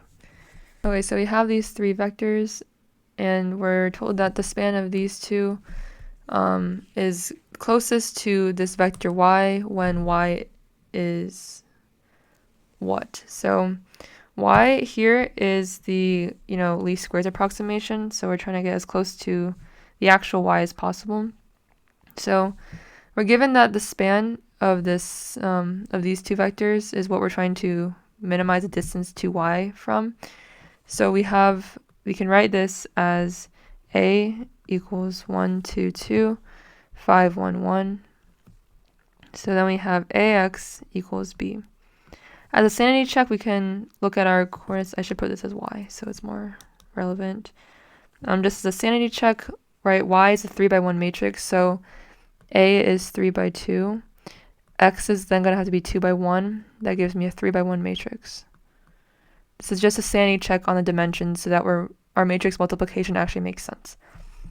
Okay, so the way we do least squares is we have our initial, system AX equals Y, and then we multiply both sides on the left by the transpose of A. Okay, so the A transpose is just 1, 2, 2, 5, 1, 1 times 1, 5, 2, 1, 2, 1 equals 1, 2, 2, 5, 1, 1 times, in this case, our y is 9, 2, negative 2. Okay, 1 plus 4 plus 4 is 9. We get 5 plus 4 is 9, 2, and then we get 5, we get 9 again. 25 plus 2 is 27. And then here on the right side, we get 9 and 45. So this is what we put it in augmented matrix form and try to solve for x. So when we solve this, we can kind of reduce this down really quickly and see that we have this kind of thing here. And then when we reduce it further, we get 1, 1, 1, 0, 2, 4. So this will just ultimately tell us that our x is going to be equal to, so 2 here, because 4 divided by 2 is 2. And then when we know that our variable here is 2, then our variable, this variable here, will be 1 minus 2, which is just negative 1. Okay, so we know our x is this. So we know that, what does this mean? That means that AX is going to give us our closest approach to y here. So to find this y, we need to actually multiply it by a. We actually need to multiply x by a. So that means we do 1, 2, 2, 5, 1, 1 times negative 1, 2. That gives me 9 and 0, 0. So this is going to be the y vector that is the closest to this vector over here. This is the least squares approximation. So our answer is C. Okay, which of the following statements is false? A, the set U, V, W is orthonormal. Then the set U plus V, U minus V, W is orthogonal. Okay, what does it mean for it to be orthonormal? First of all, U dot W, U dot V, and V dot W are equal to 0. all equal to 0. So the dot product between every element in the set will be equal to 0. Then is this set orthogonal? Orthogonal, again, same principle. Orthonormal, the only difference is that the actual vectors are normalized, so they have magnitude of 1. But we don't really care here. We're just trying to see if they're orthogonal. So are they orthogonal? We have u plus v dot u minus v. Is this equal to 0? Then we also have u minus v dot w. Is this equal to 0? And then u plus v times, or dotted with w, is that equal to 0? Okay, so here we can, let's kind of factor this out. So we get u dot u, so dot product of u and u, plus u dot v minus u dot v minus v dot v. The dot product of a vector with itself is just 1, so we have 1 plus u dot v is 0 and u dot v is 0, so we have 0 minus 1, that gives us 0, so this is confirmed. Then our question is this one, we expand this out, we get u dot w minus v dot w.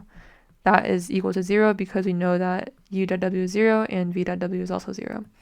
Same thing here, we get u dot w plus v dot w equals 0. So we have u dot w and v dot w, which we again know to be 0.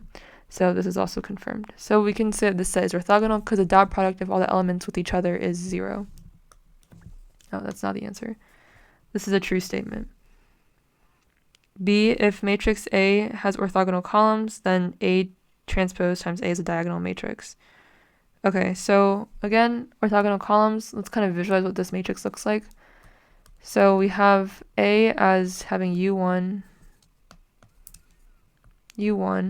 these are columns, U2, and U3. So this means that because they're orthogonal columns, we know that U1 dot U2 equals 0, U2 dot U3 equals 0, U1 dot U3 equals 0. Okay, now we have A transpose times A, so what does that mean? We flip it, everything around the diagonal, we exchange the rows and columns. So A transpose times A is going to be equal to, now it's going to be U1, U2, U3, but row like this, times U1, U2, U3, like this. Okay, so we multiply this out. I remember like basic matrix multiplication, we're just taking the row and taking the dot product with the column, right? So we have U1 dot U1, U1 dot U2, and then U1 dot U3. I'm taking this row, multiplying with this column, then I'm taking this row, multiplying by this column, this row dot product with this column, and then we get our first 3 entries in the first row. So I'm going to keep doing that. U2 dot U2, U2 dot U3, U3 dot U1, U3 dot U2, U3 dot U3. Right? Now, if I look at these expressions, because we know that the columns are orthogonal, then that means that this is 0, because we know this is 0, and because of this is also 0, this is 0, this is 0, this is 0, because of these conditions here. But U dotted with itself is just going to be 1. This is going to be 1. This is also going to be 1. And so we will have a diagonal matrix. So this is a true statement as well, so it's not false. Orthogonal matrices are invertible. So if you kind of imagine, so invertible matrices, one of the requirements is that you have linearly independent columns, right? An orthogonal matrix will have columns or rows that are linearly independent. And so you kind of imagine that the rows form something like this, right? They're all orthogonal to each other. So these vectors are all orthogonal to each other. And this means that you will have linear independence because you cannot write any of these as a linear combination of the other. Because of that, you will have linearly independent rows, which is one of the requirements of invertible matrix. So this is also a true statement. For vectors u and v, if u minus v magnitude squared is equal to u magnitude squared plus v magnitude squared, then u and v are orthogonal. Okay. Another way of thinking about this, similar to what we've already thought about this before, is that if you say have, u1, okay. So let's say that u is equal to u1, u2, u3. And then v is equal to v1, v2, v3. Okay. Then u minus v, oh, I'm running out of room. Okay. Let's just, okay. I think we can make it. So u minus v, so the vectors subtracted with each other, the magnitude squared is going to give me u1, going to give me u1 minus v1 squared plus u2 minus v2 squared plus u3 minus v3 squared. Let's do this. So this expanded out gives me u1 squared minus 2u1 v1 plus v1 squared plus u2 squared minus 2u2 v2 plus v2 squared plus u3 squared minus 2u3 v3 plus v3 squared. Okay. Here's a thing. So if u and v are orthogonal, what does that mean? This means that u1 v1 plus u2 plus u2 v2 plus u3 v3 equals 0.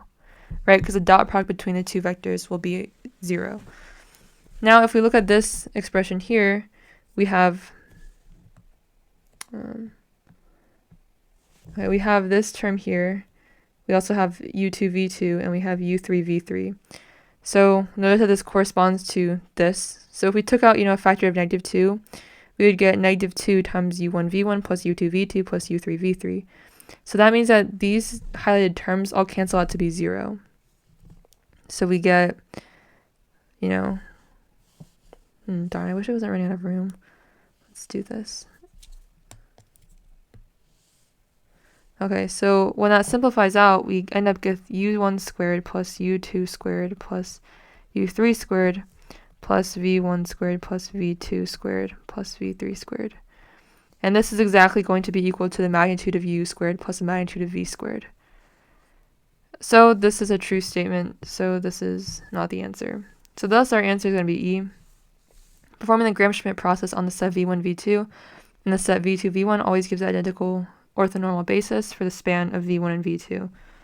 Okay, remember that for the Gram-Schmidt process, what we did was we chose a first vector to set equal to the orthonormal basis, right? So we would have, let's just say v1 divided by the magnitude of v1 because we want an orthonormal basis.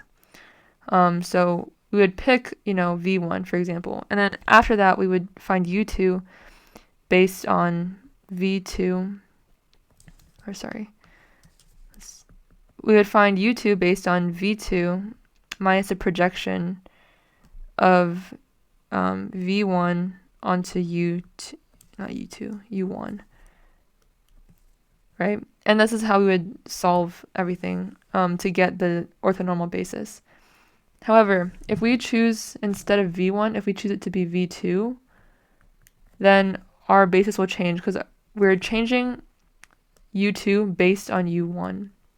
And so if u1 changes to be a normalized version of v2, then u2 will also change. So we will not have the same basis. That's why this is false. So 22, we have the least squared solution of an inconsistent system here.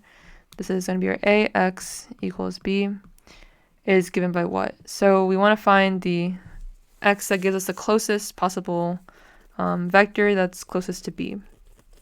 Okay, what we do here is we multiply both sides by the transpose. Right, so A transpose is going to be 1, 1, 0, 0, 0, 1 times 1, 1, 0, 0, 0, 1. Right, we're just flipping around, we're exchanging the rows and columns of A.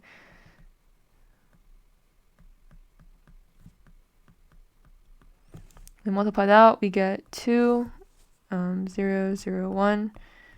Oops, I forgot the x here. And we're solving for x. So when we multiply this out, we get 1, 0. So our x is equal to 1/2, 0. So our answer is going to be B. Okay, in this problem we have if one orthogonally diagonalizes this matrix here, then P and D are chosen as what?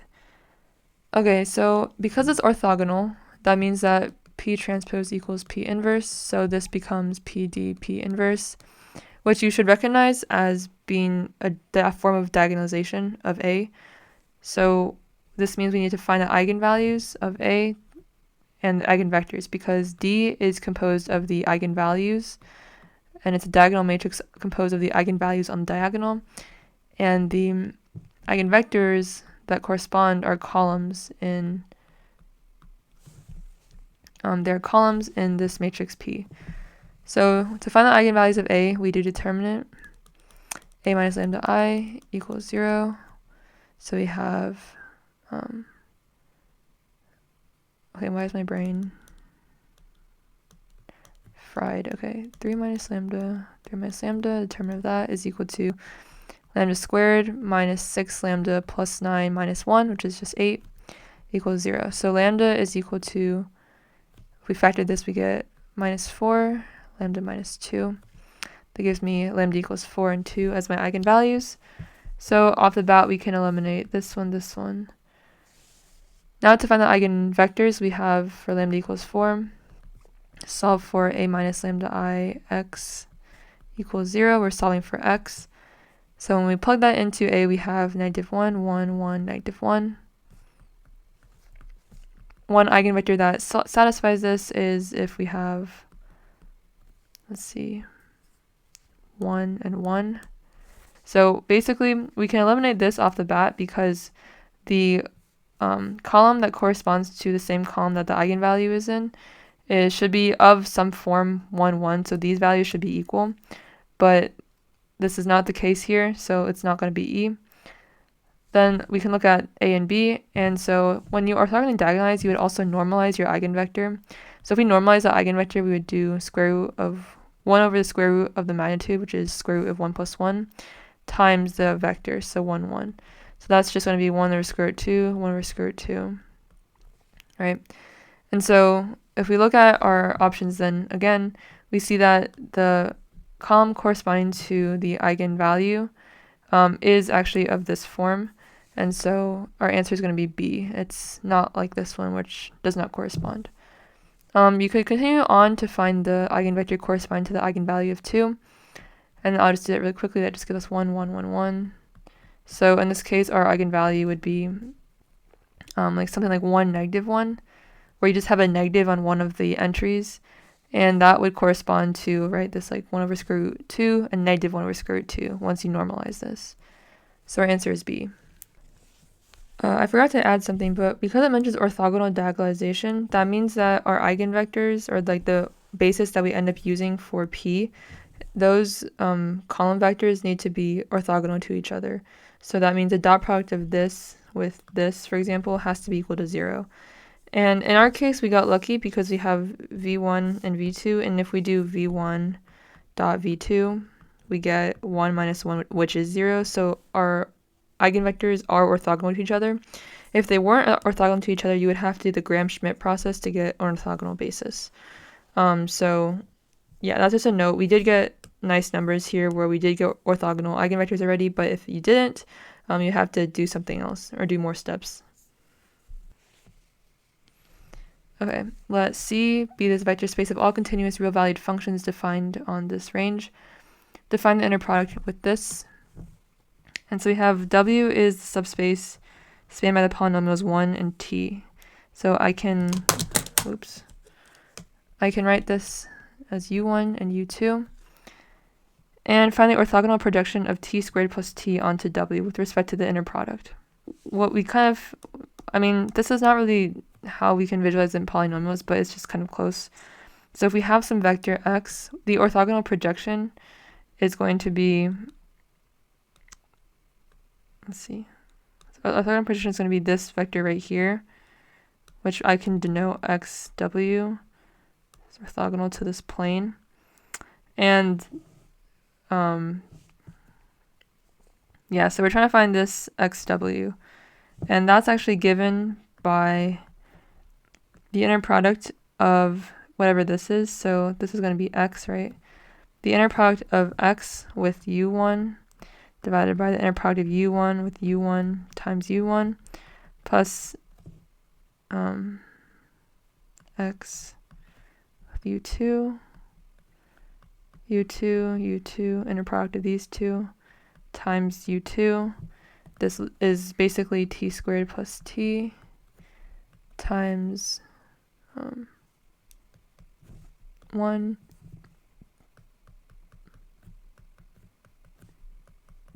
now we have t squared plus t, inner product with u2, which is t times t.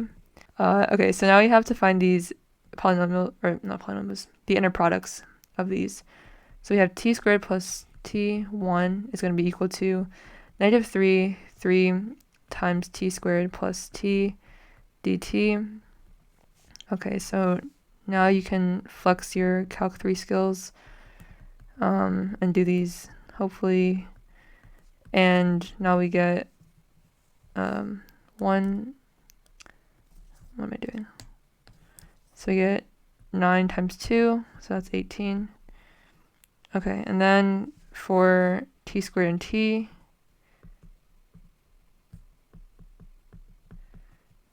we get this times t dt equals 1/4 t to the 4th plus 1/3 t cubed 3 -3, which is also just 9 times 2 equals 18.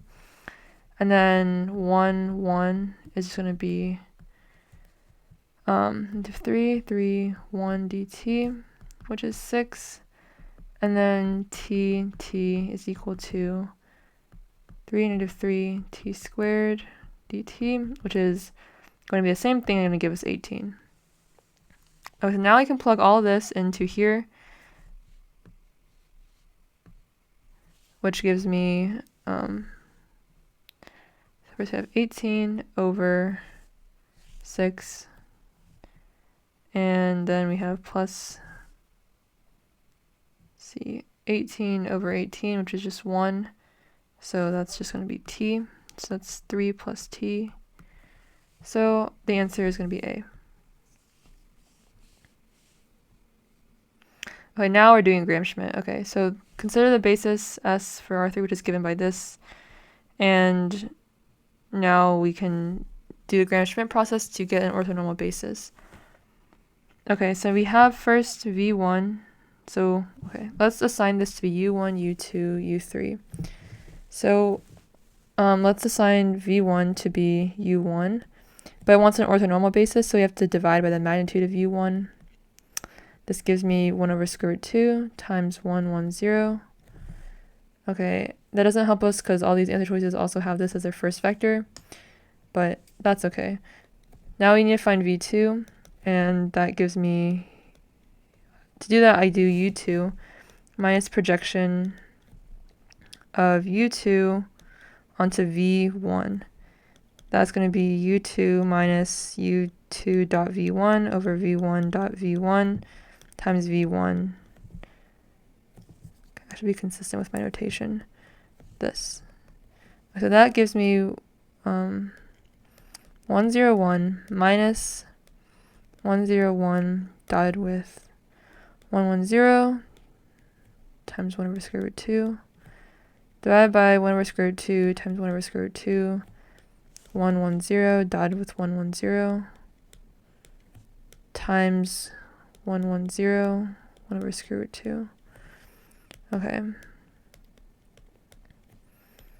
Doing these dot products, we get 1 here over 1 times 1/2 times 110. That just gives me 1/2, negative 1/2, and then 1. Okay. Now we need to normalize this because we want an orthonormal basis. So the magnitude of this is going to be 1/4, so 1/2 squared plus 1/2 squared plus 1 squared, which is just that. Magnitude is this, and then we take our initial vector, which is 1/2, negative 1/2, 1, and then we divide it by that magnitude. So this will give us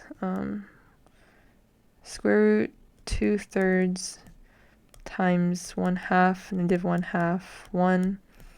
And that just gives us 1 over square root 6, negative 1 over square root 6, and then 2 over square root 6. Okay. And that is going to correspond to this one. So definitely not this one. This is not right. This is also not right. This one, no. Yeah, so our answer is going to be E. And we can continue on and find V3 just for fun. So let's see. I forget what it is. Okay, so I think it's U3 minus projection. Oh yeah, I think it's this. Okay, so projection of U3 onto V1 minus projection of U3 onto V2. I hope this is right, or else that will be a lot of time wasted. So 0, 0, 1 minus projection of U3 onto V1 is just U3 dot V1 over V1 dot V1 times V1 minus U3 dot V2 or V2 dot V2 times V2. So this gives us 0, 0, 1 minus U3 is 0, 0, 1 dot 1 over square root 2 times V1. V1 is 1, 1, 0 times square root 2 over square root 2. Because we've already normalized V1, we know that V1 dot V1 is just going to be 1 times 1 over square root 2 times 1, 1, 0 minus U3 0, 0, 1 dotted with this thing, so 1 over square root 6, div 1 over square root 6, 2 over square root 6, divided by V2 dot V2. Again, we've already normalized V2, so I'm just going to say this is 1 times 1 over square root 6, 1 over square root 6, negative 2 over square root 6. Okay, now let's evaluate this all. 0, 0, 1 minus, okay, it seems that this is 0. Wait, what? Okay, 0 minus 2 over square root 6 times 1 over square root 6, negative 1 over square root 6, 2 over square root 6. Get 0, 0, 1 plus, or not plus, minus 1/3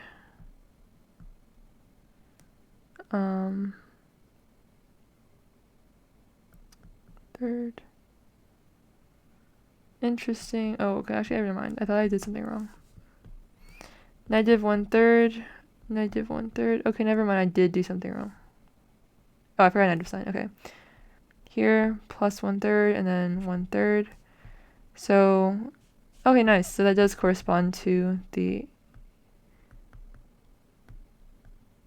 So you can see that does correspond to this vector here, except we haven't normalized it yet. To normalize it, we just take our initial vector, which is this, and then we square root, divide it by the square root of the magnitude.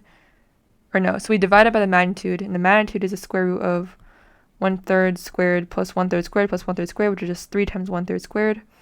And that just gives me square root of 3 times this. And that will give me this. Okay, so that is our solution for 25, which is E. So that's the exam.